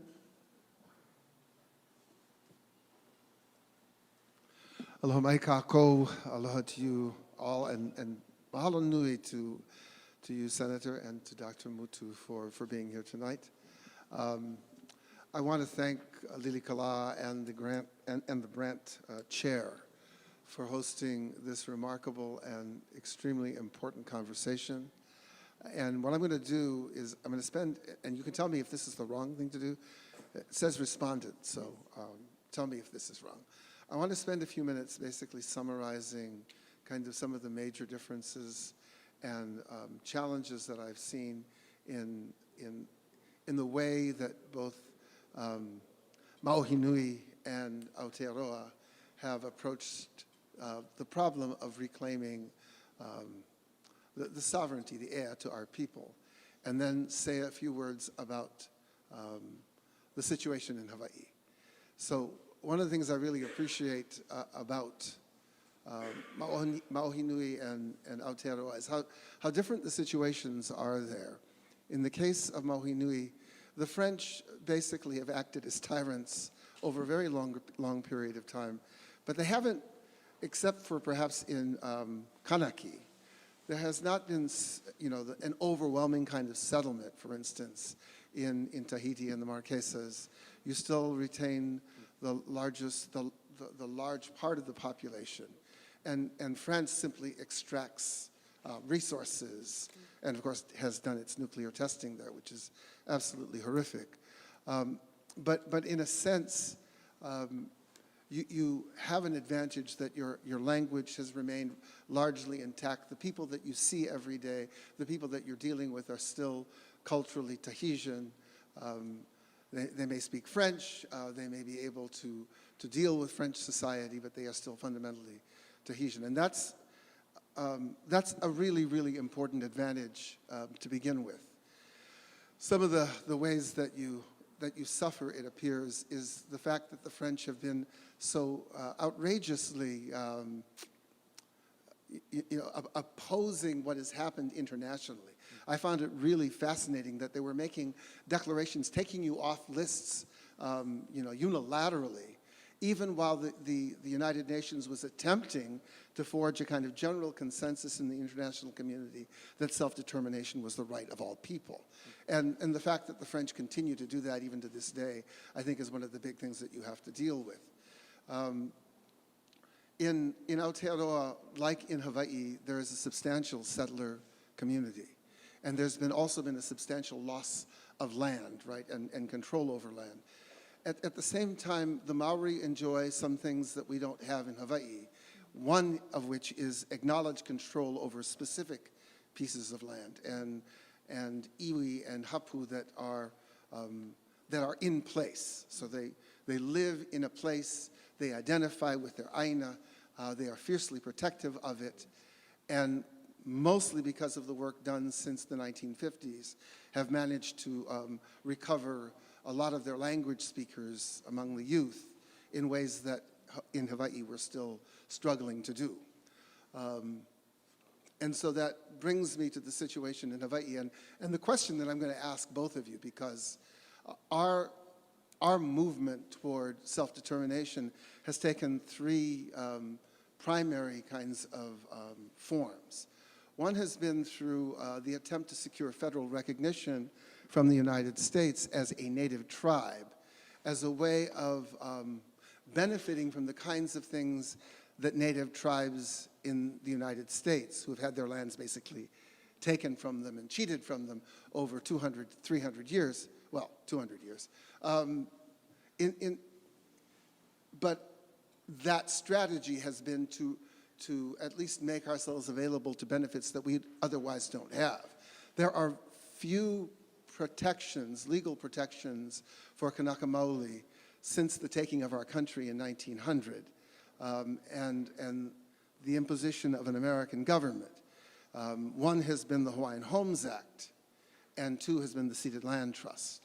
And many of us understand that the effort to get federal recognition from the United States was a way of correcting, for one thing, the way the total shibai, I have to use that word, the total fake that the Hawaiian Homes Act was, and also getting some recognition over our ownership or sovereignty over the ceded lands. So we understand that. A second really important strategy has been to insist on our rights as a national people, as a nation, recognized by the United States, Britain, France, Belgium, many, many other countries, as a result of the creation of our constitutional monarchy by our mo'i, Kauikeaʻuli, in 1840. And the kind of array of protections that are supposed to exist for nation states in the world, like the protection from being invaded by another country and simply taken over and turned into something else. That's not supposed to happen. And so those of us who really support that particular model are saying, you have a historical crime committed by the United States. This is not just it's not just a part of that whole discovery process, right? This is a different thing. This is an invasion. This is an occupation. This is Hitler in Czechoslovakia and the lowlands. This is what this is. And if we can get the world to recognize that, perhaps we can get the United States to leave us to our kingdom and the constitutional monarchy that existed before the U.S. took over. That would mean the restoration of all of our lands, not just the Crown and government lands that were seized, essentially given to the United States, and now controlled by the state of Hawaii. But the other thing that a lot of people overlook in the kingdom model is, the other part of this is that the Kingdom of Hawaii was a multinational, multi-ethnic country, such as the kind of thing that, that Aotearoa is envisioning now, having to live with a settler population. In the 1860s, 70s, and 80s, you know, you could choose to become a Hawaiian subject, and you would become naturalized. And we had, you know, hundreds, well, yeah, we had hundreds of Pakeha, haole subjects. We had 400 Chinese subjects of Chinese ancestry. They were not native, but they were entitled to vote and take part in the country and be elected to office. So in some ways, we had achieved some of the things and just, you can also always tell me if this is a complete misinterpretation of your position, but we were attempting basically to live with the demographics that we were presented with. A growing Asian population because they were being brought in to work on plantations, and a settled and powerful haole, Pakeha population that had most of the land. So that was the kingdom. The final one is the decolonization model that I think, going back to Tahiti and to Maui Nui, the effort now, and this is actually a combination of both your strategies, the effort now to create a new government, a new constitutional government in all likelihood, that would recognize the current state that we are in, but would still seek independence from the United States, or at least attempt to get that moment of self-determination. We could have that vote, right, like has been happening in Kanaki, and following that model where we educate people and we envision a new kind of government. And that's the thing that I find most interesting about Moana Jackson and Margaret Mutu's work over the last decade. And if you're going to do that, right, if you are going to create a new government, then you really have to find out what it is your people want. And that's not something that can be done quickly, as you've been doing this for a long time. And because you're doing this through the process of consensus, it takes even longer. But you also have iwi and hapu to consult with. And in Hawaii, the complication of trying to get those conversations going with the people that are largely urban Maori, that's who we are. We're like urban Maori. We're all over the place. Most of us don't own land. And we have relatively few communities where Hawaiians live together, and all of them are basically Hawaiian homes communities, which means that they're that they are usually fairly poor. So this is my, overall thing.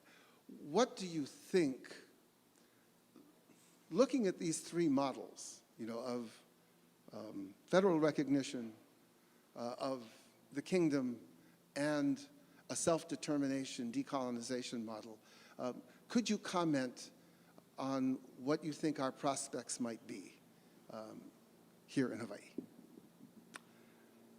Thank you. Mahalo. Would you like to take that? What do you think the prospects might be? You go first. You go first. Go ahead.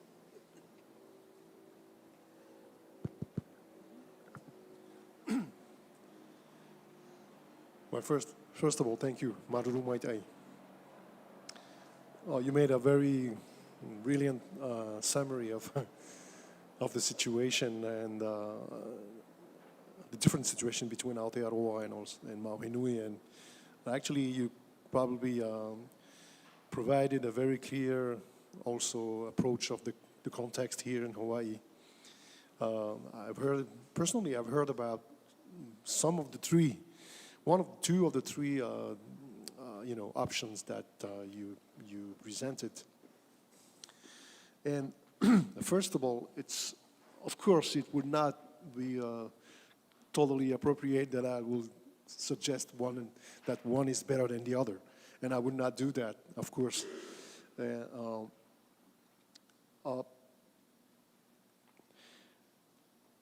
As I presented in my PowerPoint, it has to be our approach actually, and the way we see in Maui Nui things probably could be enlightening for you if you want. Actually, it's not because it's, as I mentioned, that it's true for us, that it might be true for you too, either, and reverse. But the context in Maui Nui, as you mentioned, is particularly interesting for us to explore because of the situation of the demography. We have an advantage. We have a demographic advantage. And first of all, it means that we're not necessarily struggling with ethnicity in Maui Nui. And there is, and I will mention that the phenomenon is even different, or the opposite, because there are more, well, those who are more for sovereignty are not the one that lives in Tahiti, which means that our urban Tahitian or Maui people living in Tahiti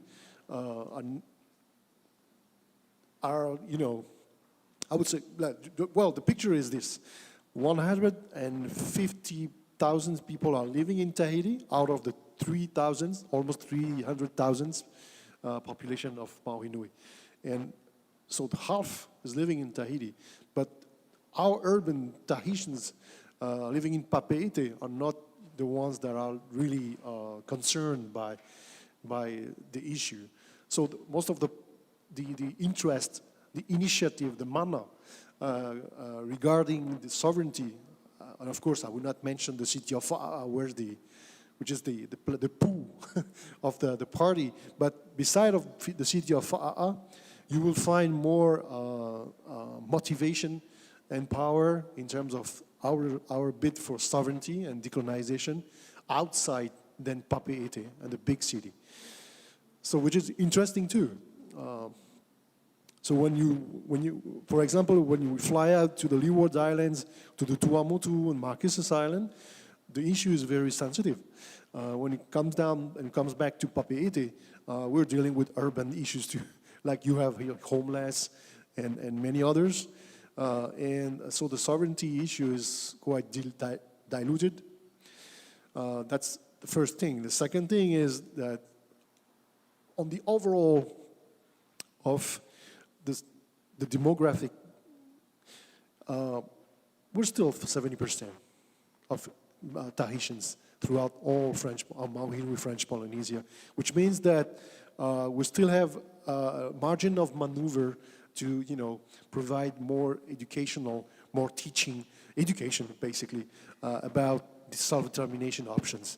So I'm not too sure this will apply over here, and I will not, you know, going more, you know, further, but probably this is something that those who are supporting this option needs to pay attention to, which means that basically it goes to an act of self-determination at the end of the day when you go through this process.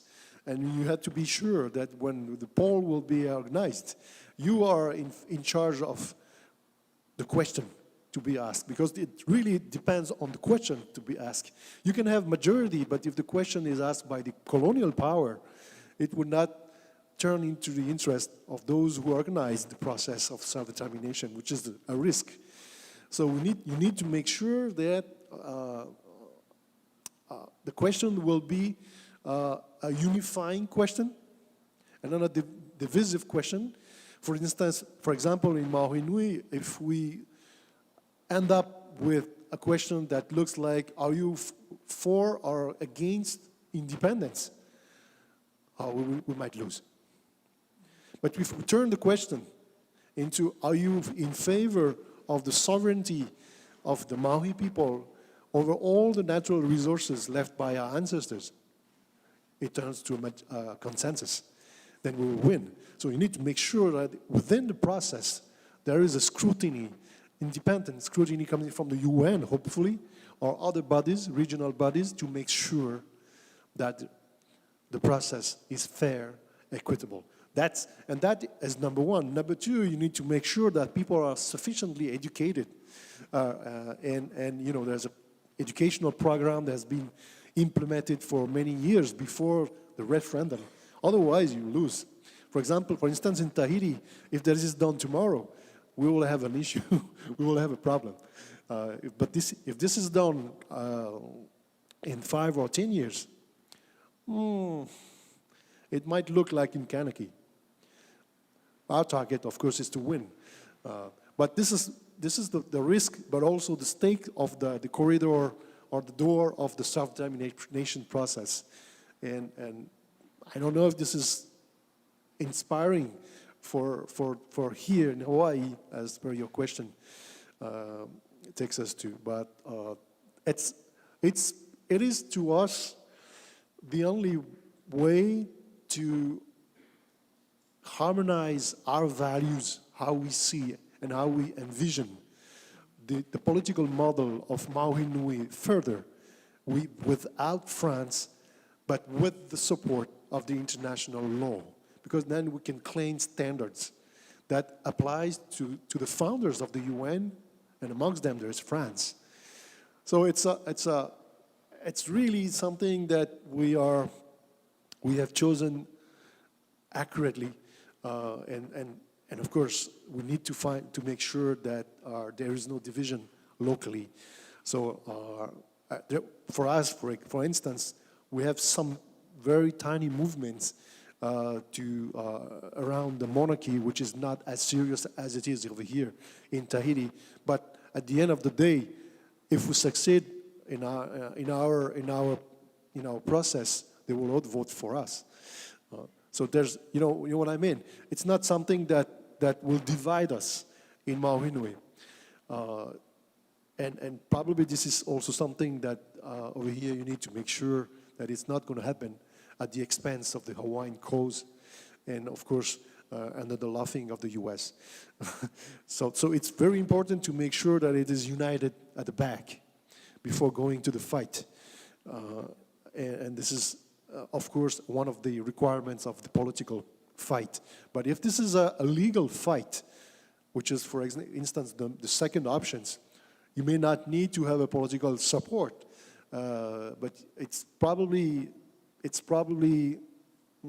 I would say, risky to count on jurisdiction and only courts. Because at the end of the day, it's the people that decide and not a judge if you are independent or not. And if on one country, in Tahiti, we will never leave the hands of our future into, a judge, any judge, even though it's at a French court or an international court. We will take that question back to our people.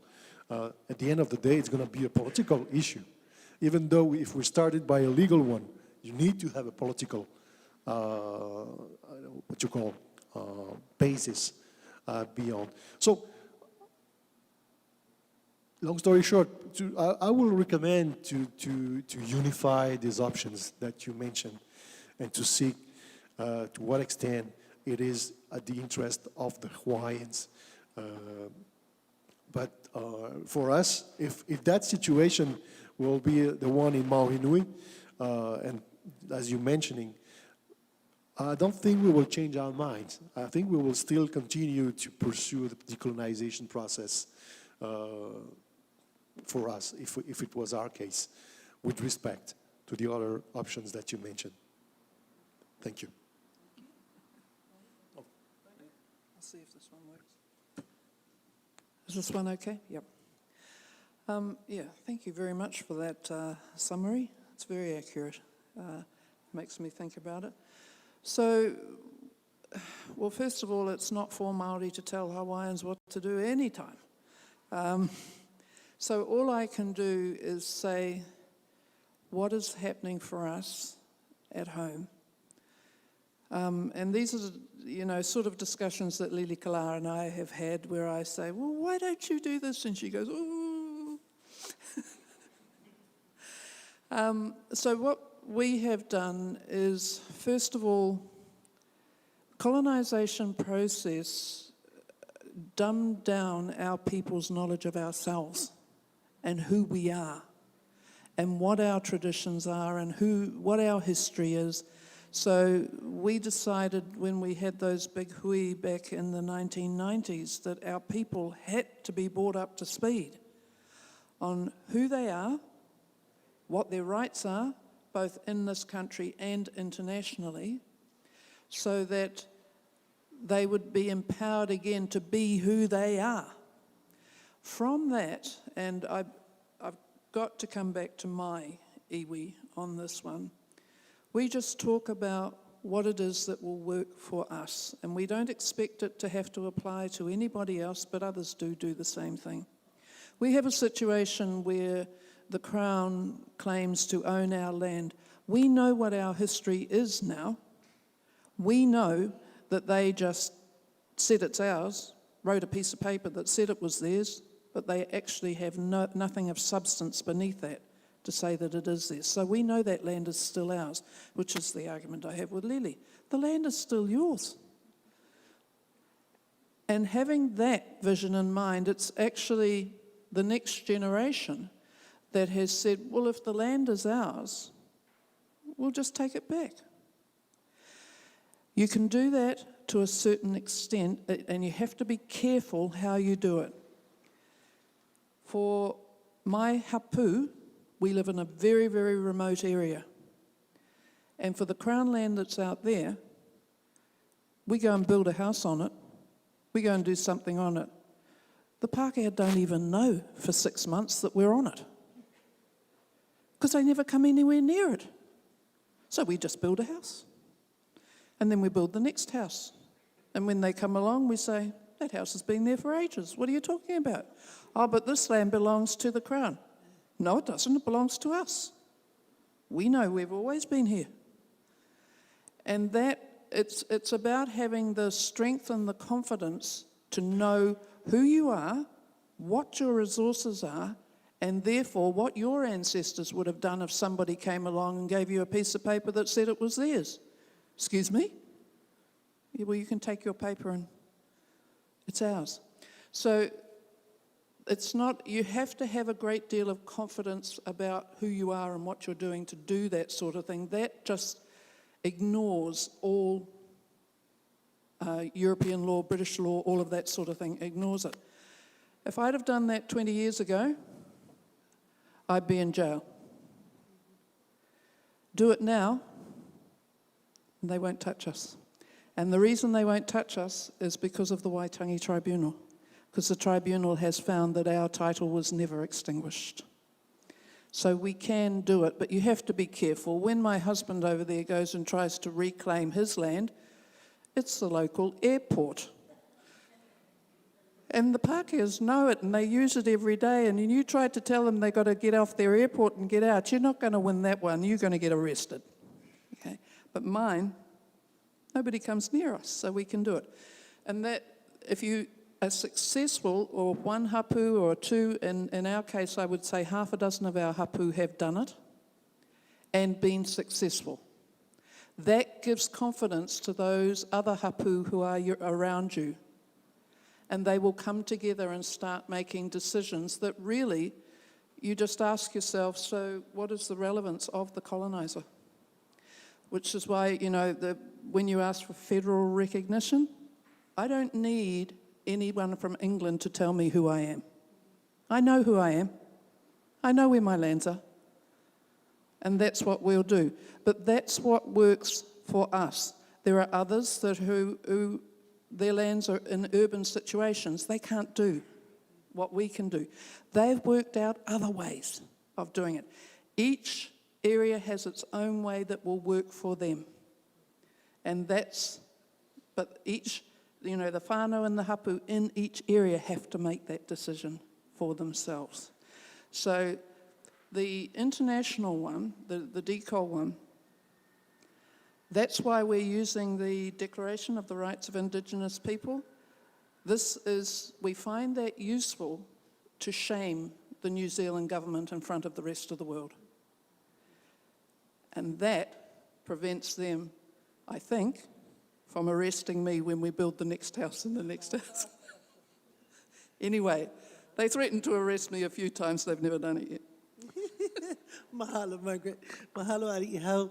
I'd like to call Dr. Kamana Beamer, who is a professor here at Kamakakūokalani Center for Hawaiian Studies, to ask his questions for the respondents. I know that we're kind of losing people out there, so we're supposed to be done by 8 o'clock, but that's only 15 minutes from now. I know we need to close the building down at 8:30, so perhaps we can go until 8:15 and come on, go ahead. Thank you. Sure. I'll try to make it just a little longer than John's question, if you don't mind. No leila mai maka'u, e kūpa'a I ke aloha I ka aina. E ku e mauloa I ka ho'ohui I o Hawaii me Amelika, a hiki ke aloha aina hope loa. I ke maki a kākou ki ahi, e mau ana ke aloha o ka aina. Moa kakaloa, mai maohi mai Aotearoa mai, e ino kākou ke aloha nei ka aina, ma ke ano he mauli, he kanaka. Aloha. I want to start out by thanking Dr. Lilikala, Kame'eleihiwa, a mentor and also someone, to share the space, being on the Auntie Gladys, Kamakakūokalani, Brandt chair, and it really was her vision in setting this up. And I want to say tonight, with extreme confidence and with the strength of our ancestors, that I'm certain, there will be a time when my mo'opuna, our collective moko will see an independent Pacific again. And it's because of your folks' work and the incredible resilience that we see. So some of the things that I've learned tonight, is about that resilience. In spite of the Crown, Maori organizing, right, and setting up their own parliament and being dismissed, we see that resilience. We see the creativity, the ingenuity, and the industry of the people. Ideas like po taiao, groups focused. Why shouldn't we speak for our fresh waters, right? Why shouldn't we be the leaders in that areas? I learned from the Maohi this incredible and brilliant strategy, right? Is the right treatment requires the right diagnosis. So seeing where we are as a people, what is the complexities of our occupational or colonial history, right, with a particular power. And again, we see tonight, in spite of all of that, Hawaii, Maohi, Aotearoa, standing tall, standing proud because of this vision. And I want to reflect on the words of Moana Jackson, that people have to own their decisions. And I think that's so important in building this consensus, in reaching out, in putting our necks out to re-enlist, Tahiti on the list of being an occupied territory of the UN. We have to own those decisions as people. And so the models that John spoke about are incredibly relevant and important to Hawaii. I want to build off of that question and just think about, here in Hawaii, we have to, the response, right, to the 1%, to the bourgeoisie, the fact that the median home price here on Oahu is over $870,000, shows the incredible urgency and the attack that we're under. The largest military and economic force the world has ever known is what we face every single day here in Hawaii. And so it's certainly a challenge. And I think our future governments and structures, certainly the governance structure today is incredibly inept. It's not being successful, but yet how do we flip power and the bourgeoisie to have governance again here in Hawaii? And so I look at things like climate change, I look at the rise of the 1%. You know, drive around Honolulu, I swear every day you see one more Tesla. Someone has $250,000 of disposable income to buy a car, right? While many of us cannot own homes. So in your I'm not trying to ask you to speak for Hawaiians, not at all. We can speak for ourselves and argue well enough. But we do need people that see things from a different perspective, some creativity, some ingenuity, right? Like the Havea Kanikapahu that comes from Kahiki, right? We need those infusions. So what is your folks' responses to this type of, how would you face the largest economic and military power the world has ever known? How do you deal with the 1% and climate change in your new governance and models and structures?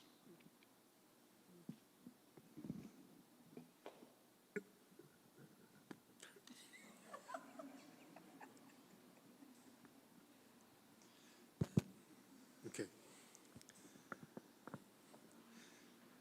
Well, the question was shorter, but okay. As you mentioned, I would never be qualified to provide any lesson to our cousins from Hawaii. You guys are smart enough to think, but we're happy, and I commend this initiative of this mini-symposium. We're happy to share some views that humble views. Huh? I really insist in you guys not taking these talks as directions, or of course not. But your question is how you fix that, how you deal with that, how you face that.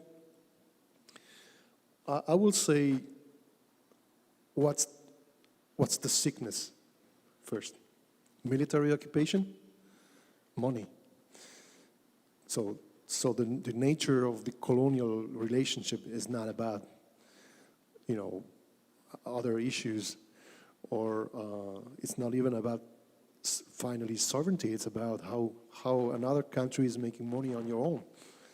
And it's like a stance in the Pacific, a golden stance in the Pacific to promote one imperialism and also making more money for something else.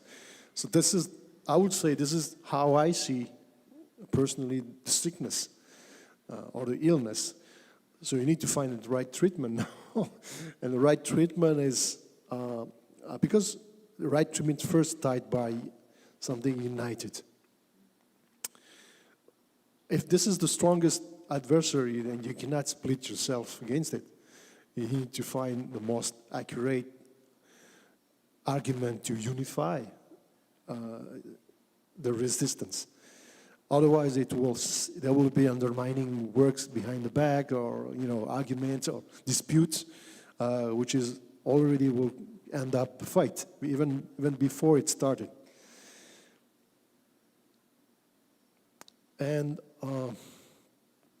if this is military leads to imperialism, and of course this is all about military all around the world. But you also need to raise the awareness of the diplomacy of your opponent. So how, for instance, your colonial power is operating on the diplomatical level. Do you guys know that? How they operate, and what's the extent of the influence your colonial power is counting on, with or without Hawaii in the Pacific, and how the military is important, to what extent the military position is important or not for the colonial power regarding the next decade situation geostrategically with some other P5 members. They're not the only ones in the world. They're not the only ones in the Council of Security. So there's also another level of dialogue that you guys need to probably explore to see, because the others knows the weakness. There's no country that has no point of weakness anywhere, and probably Hawaii is one of the what you call talon d'Achille with regards to what's happening somewhere else in the world. So the awareness is also not only on the unification and the best process locally, but the awareness is also how to deal with a nation that probably will undermine your own process of independence once you are independent at the UN level, and how, to what extent their influence in the modern world, which we all know, will impact how Hawaii can become once independent. This is how actually we think also about the nation of Maui Nui as a federated state, for instance. Further on, what cooperation we will seek and to face the undermining influence of our current colonial power once we will get into the UN family and we have our own flag and our own seat inside. This is something you need also to figure out in advance.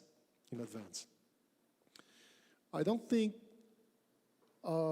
this is something that is, personally, I don't think that the situation will be eternal, and I share your hope, personally. The only thing is, from Maui Nui, our disappointment as of now is that even though if we are 70% Tahitians, inhabitants, Maui people, out of this 70%, 40% will still vote for France. I don't count the other 30% that are non-Maui. You know, this is something that we're working on, which means that it's a multi-dimensional fight at home, in Paris, on the international level, at the international level, and so you need to also find out the right people according to their views that will be useful for Hawaii over there, here, or in Washington, I don't know.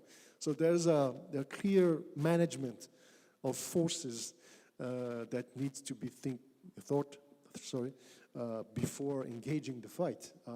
This is my view of that. It's not impossible. It's not impossible. I don't believe it's impossible. It's just that it requires more effort than normally. But you have international tools also that you can rely on. But the most powerful tool that Hawaii could have in face of the colonial power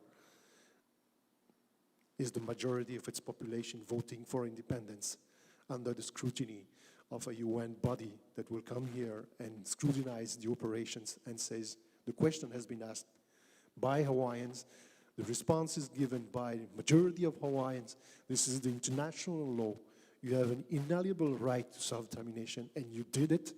Now, your colonial power needs to respect that under the meaning of the Charter, because it was one of the founders of that international community, and it's not because it's part of the member of the Council of Security that they are allowed to violate their own constitution at the international level. I think this is feasible, but this is hard, and we do express our solidarity with this, and we can share more views, probably more privately, I know you understand me, but this is really something that should not undermine your courage and your audacity, ʻOnipaʻa, to continue the fight. Thanks. May I ask the next person to ask, because I think he's going to ask directly to you about constitutions, or do you have something you want to? No. Is that okay? Excuse me. Let's see. Makana Paris, would you come, please? And then after that will be Kame'eleihiwa Canville to ask her questions of the panel. Thank you. Oh, I'm sorry. And Makana Paris is a lawyer from the Richardson Law School. He graduated here. He also works for unions today, so he's working for the working class. He was one of we had 120 people who wrote a constitution. It was highly controversial. And of the 120, 40 were between the ages of 20 and 40. And I said to them, this is my last political things, now it's your job to take it forward. So I'd like to hear from Makana. Mahalo. Mahalo to Brandt Chair. Mahalo to Senator ʻOnipaʻa and to Professor Margaret Mutu. I would ask that you kindly share and give to us, a mo'olelo, a story by which you have been empowered to do the work that you do on decolonization for the Maohi and on constitutional transformation for the Maori. Mahalo. Very good. The answer to that is very simple. It's what the people wanted. And the people, I was trained, I spent 20 years being trained in a university, and I'm still being trained in my own world by my own people. And one of the things I was taught by my old people was, you listen to the people and you do what they ask. And you find ways to do what it is they are asking you to do. And so what ended up being constitutional transformation started at home with the people saying, how dare that white man come through my gate and tell me what to do in my house, on my land? How can we stop this? And from that, we go to the meetings of the hapu, the meetings of the iwi, it's the same sort of talk. Then you go to the wider, and my old people would take me to these wider huis, you know, whether it's regional or whether it's national, everybody pooling their thoughts and saying, this is what we want, now we want you and you and you to do it for us. And I'm looking at the sky and saying, Uncle, I do not have the time or the energy to do any of this. And he said, the people have told you what they want. You must do what they tell you. You get no choice in the matter, actually.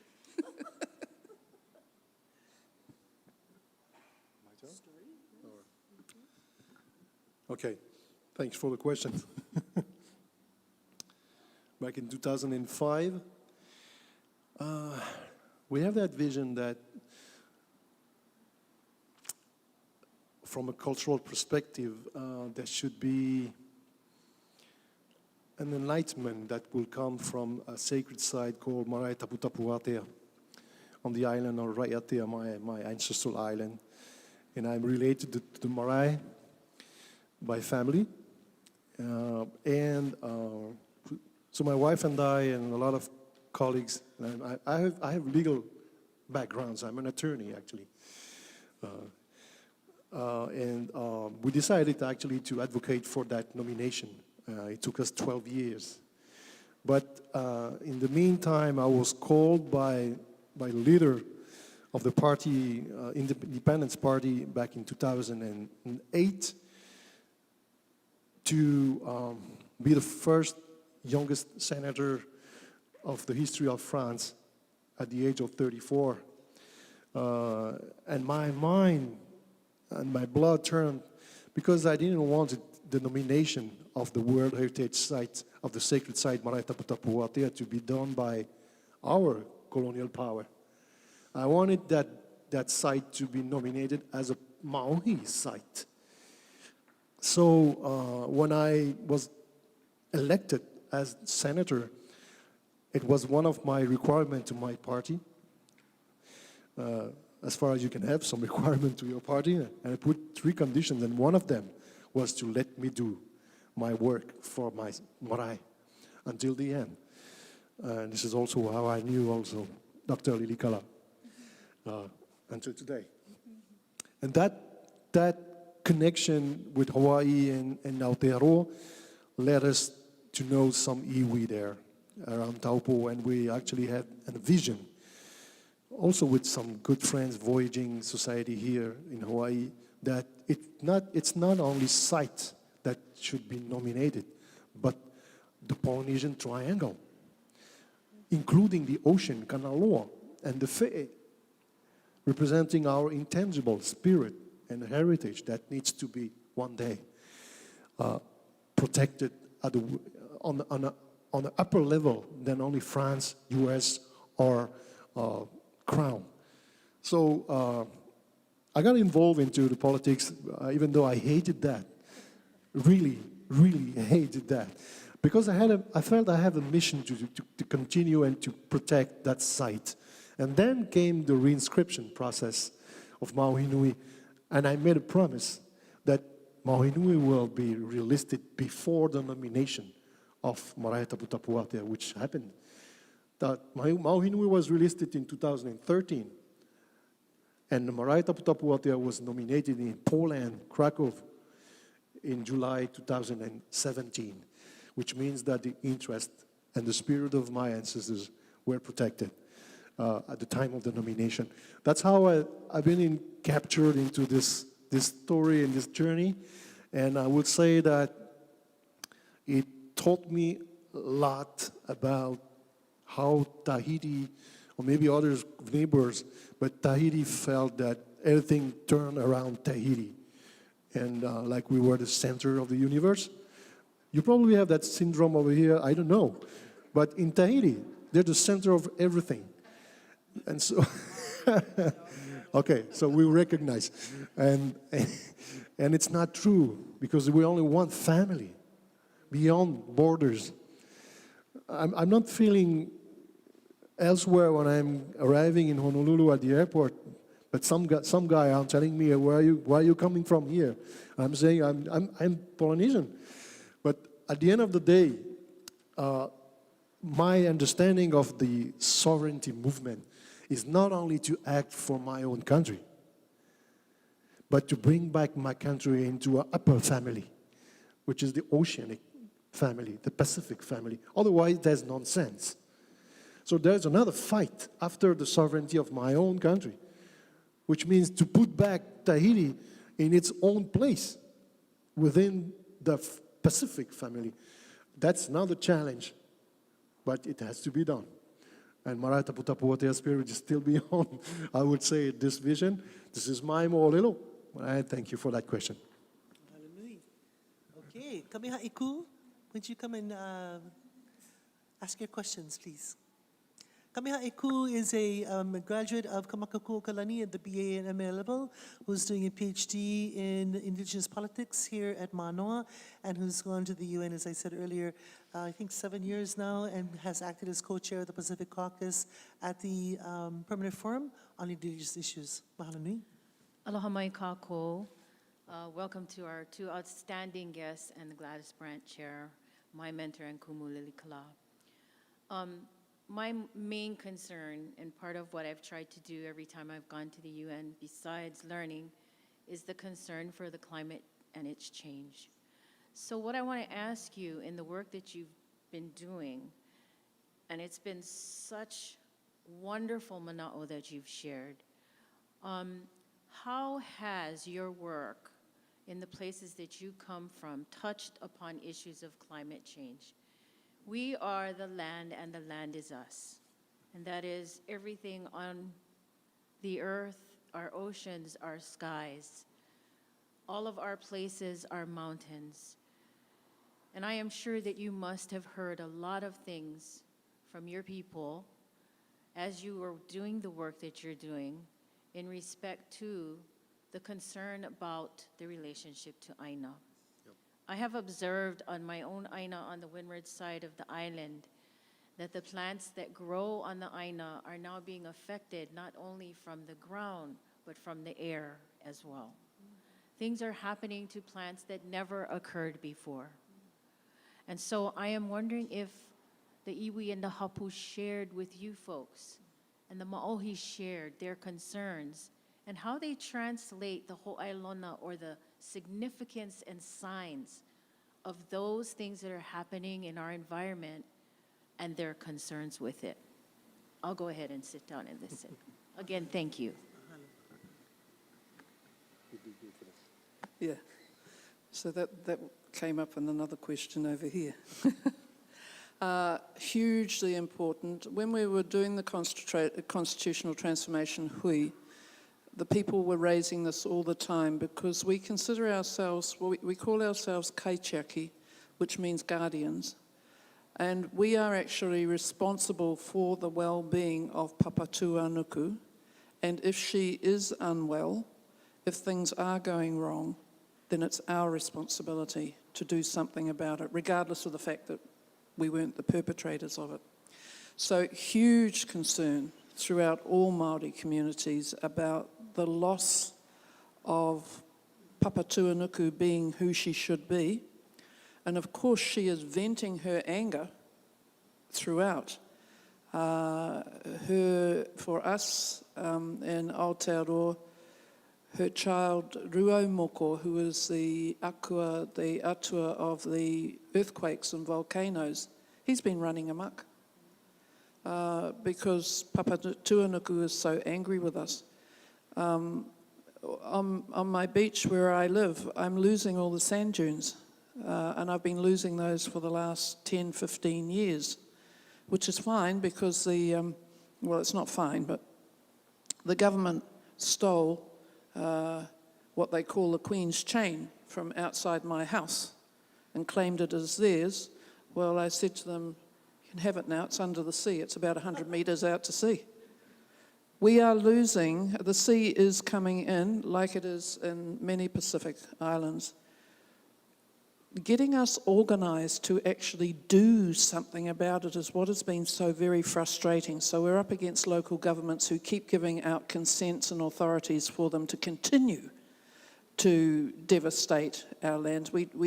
Sometimes we're successful in the courts stopping them, not always, but the ones who have actually been the strongest on this is one of my relations from Ngāti Kahu, who plays a very strong role in Greenpeace. And he's been able to access the resources of Greenpeace, the knowledge of Greenpeace, and now has, I don't know how he did it, but he's managed to get a contract out of our Ministry for the Environment to go around doing workshops on the reality of climate change and what it's actually doing, how to protect yourself from climate change. So, you know, building on the coast with hey, our houses in Auckland, the average value of a house in Auckland is $1 million, okay? So instead of building $5 million houses on the coast, you need to go inland. And just instead of complaining about that these things are happening, you're going to have to deal with it. And then what are you going to do to chop down, you know, all of the things that are causing it? That's where your 1%ers come into it, where they're so impossible to stop. But having those resources to go out to our people and say, let's stop talking about climate change and actually do something, even in just your small communities, right the way around the country, do something. Stop doing this thing. We cut out plastic bags, we cut out, there are a whole lot of things about, you know, trying to move over to electric vehicles and all of that sort of thing. There's a huge amount we still have to do.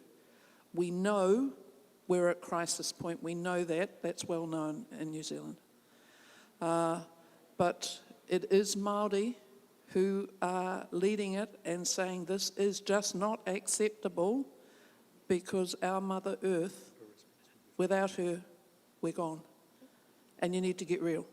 We'll be gone if you don't deal with this. So, oh yes, it's because we can see it. We can see. And how the United States can't see what Papa Tuanuku is doing to them, oh, she's having a field day. And she's having a field day in Australia as well.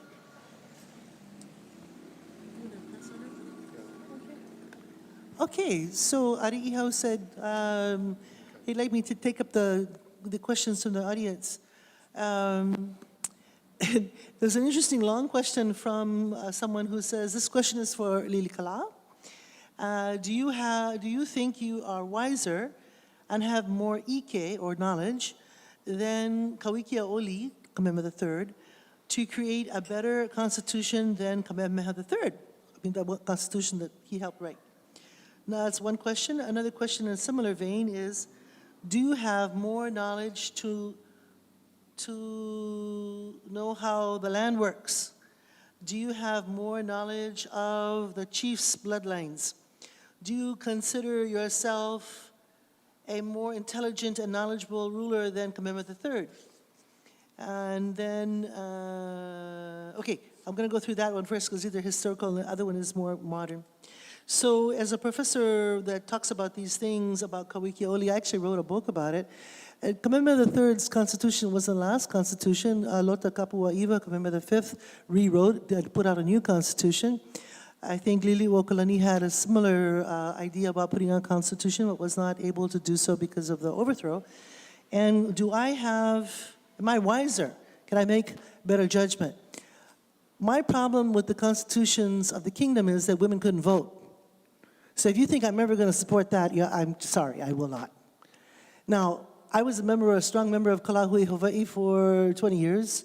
We wrote a constitution back in 1987 and was ratified by our members. And then eventually we swelled to 20,000 members. Okay, that constitution ended with Kalahui. And I can see that there are a lot of problems that we have that I'd like to see solved today, especially taking care of Maunakea, that would benefit us having a constitution. All right, so we wrote a constitution. We took a month to do so. It's probably too fast. I think a lot of people have said that. How do we do that? If we want to have a constitution that reflects what the people want as an Aotearoa, then we have to work on it every single day, every single month, and we need to move on it. And getting consensus in our areas is hard to do. So do I just want to accept Kawikioli's constitution? Not if I can't vote.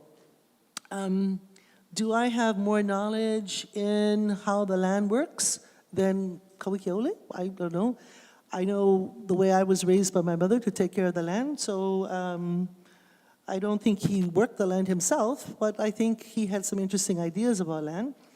Again, I wrote a book about it, and I looked at the mahele, and some people say, oh, it was good, and some people say it wasn't. And I happen to think mahele, private ownership of land that allows capitalism, is a great evil for our people. I don't believe in private ownership of land, and I don't like buying and selling our grandmother. That's where I come from. And you should know that we were really poor when I was growing up. By the time I was 13, we had moved 11 times trying to find a cheaper house to live in. And we ended up in Kahana. We lived in a shack where the rent was $2 a month. That was perfect. Okay. Do I have more knowledge of the chief's bloodlines? Well, I've been teaching for 30 years a course about Hawaiian genealogy. I teach the 10 cosmogonic genealogies. I teach the 100 generations for the 4 major islands. And so I have some knowledge, but I'm still learning every single day. Do you consider yourself more intelligent and knowledgeable ruler than Kame'eleihiwa III? I'm not a ruler. So, but I do say to my students, look at the 100 generations. If the ruler is feeding you and caring for you and protecting you, that's the ruler you want. And I think that we are now in a situation where we get to choose our rulers. So that's that part. I don't want to go on too long because I know we got to end up. I'm trying to keep track of time. Oh, we're over time. There's a question about 2018 and the Hawaiian Kingdom status, and I would like to leave that perhaps for tomorrow night. I'll bring this card tomorrow night. We're going to be live streaming, even if you're not going to be at Kamehameha schools. We'll be live streaming. Thank you, OEB TV, for doing such a fabulous job in serving our nation. And we will, it's posted on, yes, everybody clap. Yep. OEB TV is on their website. You can click onto it and you can watch what's the live streaming for tomorrow night at Kamehameha Schools and for Friday night at Windward Community College, Hālau. I think that we're going to learn and to talk to each other more about these things. I believe that we as Hawaiians can solve all of our problems. And we will do so when we talk to one another with aloha. So even if we disagree on things, we can have aloha for one another. And on that note, I'd like to end tonight and thank our wonderful panelists, Senator Ari Hautuheava and Dr. Margaret Mutu. Mahalo nui.